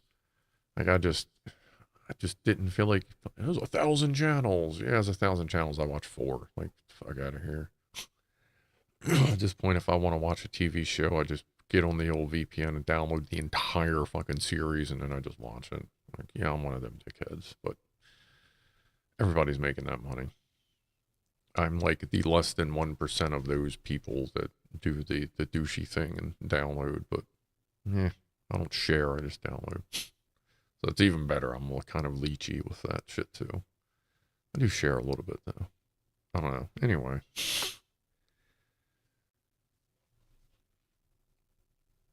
Randy says you can legally buy uranium ore. I know there's like something that's got to be done to it to make it like the good stuff. I just forget what that is. Yeah, I do seed sometimes, Chipmunk. Sometimes I just forget about it, or I know, and I just don't feel like logging in, because the only way to access the media servers remotely, unless I go downstairs and start plugging a bunch of shit in. Sometimes I just don't feel like logging in, so I'll just let something go for, you know, a while. Would Trump fit in an egg slicer? A really fucking big one? Frost Giant? Andrew Dignan says that Trebuchet would certainly have to sling shit a far, far distance. Yes, and high capacity. Very high capacity. Osborne has managed another hour. Good job. I somehow have too. I know I said 8. It's almost 8 o'clock somewhere. The trebuchet needs to be pointed towards an open, active volcano for best effect. funny. It seems like we're getting more and more of them all the time. Seems like Iceland's been having some issues with that lately. Like there was that one, was it 2 months ago, a month or two ago, that they were doing drone footage of it. Some dude was going out there every day and just flying over it, and actually live streaming it like exactly how I do it, which is awesome. Um, it was fun because you don't see a lot of drone live streams. I don't know why, unless I'm just missing them. But that was cool to see another person doing a drone live stream, except he got to do it over a fucking volcano, not over a bunch of fucking trees. Chipmunk says Iceland runs on volcanoes for real. Yeah, that's like it seems like they have a lot there. How long am I going for? I guess we'll set a hard stop at, I don't know. Let's go 7 more minutes. So I do kind of got to pee. So we'll go to 8:45. That'll give us enough time to chill a little bit down, wind down a little bit more, and then go relax for the evening. And I'm actually, after this, I'm going to pee, get something to eat, and then I'm going to try and fix the member badges. Because I remember the first iteration of them was a transparent background, and I didn't realize that these are all black background, which I didn't really notice the issue because I run dark mode. So it looks fine to me, but I'm sure anybody else that's not running dark mode, or like Phil in the kitchen was saying light mode, or if you run them, or like the white standard background, it's just kind of like brr. So I'm going to see about making those transparent backgrounds and lights. Yeah, I don't need you to stand out that much more there, Christian. Like I want it to be smooth. Like it just doesn't need to be like a members only channel. Credits. Yes, Jack Attack. I do actually have credits. We'll roll the credits like towards the end. Still no cats in the cat room. Just a lot of empty plates. Welcome to the empty plate. Redneck Atheist says uranium-1 dissolved in hydrofluoric acid and other stuff. You put it in a centrifuge and to separate the U-235 from the uranium-238. That sounds surprisingly simple. Like, relatively speaking.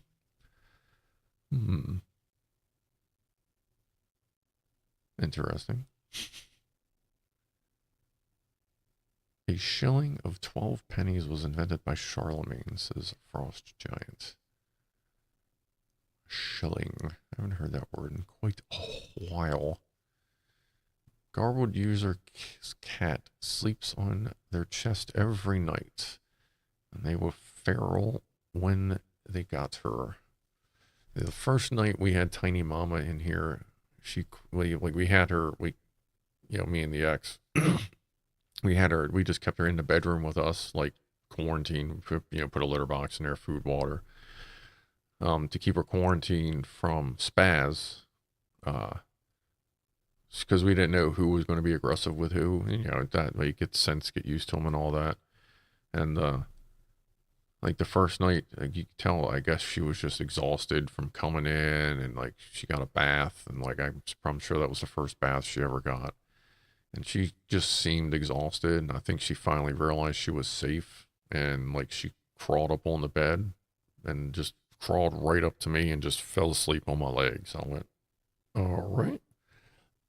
And at that point we knew that she was good to go. She went from crazy feral cat to like instant house cat, like in a matter of hours. So that was cool. She's a great cat. And then of course, as what is that, Electron Box is leaving. Have a good evening. Thank you for hanging out. But then as we got her, like she slowly started filling in, but especially in one spot, and next thing you know, we got just a flurry of fuzzbutts flying around. I'll have to post a community post with some kitten pictures. Like I have pictures of the kittens when they were like hours and minutes old. I found a video as well that I forgot was tucked away on YouTube. I don't think I have the original anymore, but I have one from when they were, I believe they were only 24 hours old. with Tiny Mama, and they're all just wiggling around in the box. So if I can find that and get it edited up, I'll repost that at some point.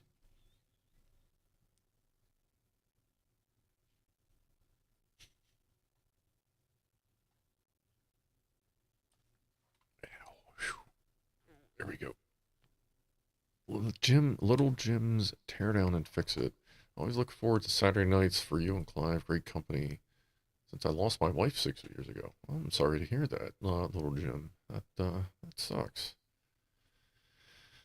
Like, not to make light of the situation, but I lost my wife about 3 or 4 months ago. But that was the greatest thing that ever happened to me. You know what? We got 3 minutes to go. Why don't we let's do a toast to Jim. Don't worry, Jim. Little Jim. Everything will get better. You go through the worst before you get to the best.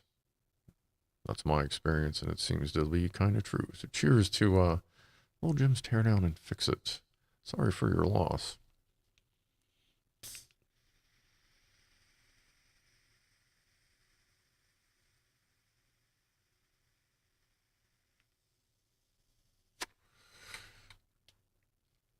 Oh, I still got my dab here too. I forgot about that. Warm that up a little bit. Well, we got about a minute left, so I'll go ahead and roll credits while we're finishing up. Hold on, I gotta turn all this shit on. Oh wait, no, not that one. I gotta be over here.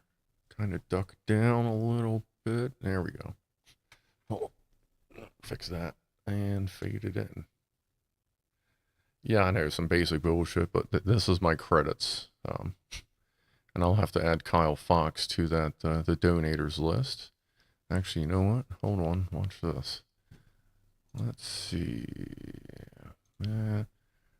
And Kyle Fox. And save. Uh-oh. Oh, that was weird. Okay. Okay, and executive producer Kevin. And thank you, Christian. There. Kyle Fox is now in the credits. Nice. I got my thing open. It loads pretty quickly if you do it just right. And, hey, appreciate everybody stopping by. We will call it a stream. Oh, where am I? Yeah, stay over here a little bit. Glad everybody could stop by. Hey, what's going on there, Patrick Cranen? You've been around before. But hey, thanks for stopping by, and you have a relaxing and have a chill evening, morning. Try to relax this weekend. Try to be cool with it. Might be a little bit cold where you are. If it is, find some soup. Soup is good on a cold day. And appreciate everybody stopping by, and let's go for that not so awkward moment. Hold on, let me put my dab down. So we'll see everybody Wednesday if you want to stop by for Poppy Playtime 2, and if there's time, we'll throw in some classic Doom or whatever Doom we vote for. And then, of course, I will be here Saturday. And members, I will talk to you tomorrow. Quick little post. But anyway, thanks for stopping by, everybody. And I will see everyone Wednesday, Saturday, maybe Thursday on a Patreon stream. So have a good evening, and I will talk to everyone in. Ooh, now where do I gotta put my hand? Like over? And we'll just do it here. Wait. Yeah. No. Oh. See, I could do it here, but then I gotta put the mouse there. Yeah, I guess we can kind of do that. If you're new here, I don't know why you're still here. But that's great. I do this thing a little bit different. The not so awkward moment in 5, 4, 3, 2, 1. See ya. Did it stop? It didn't stop. Oh, and now.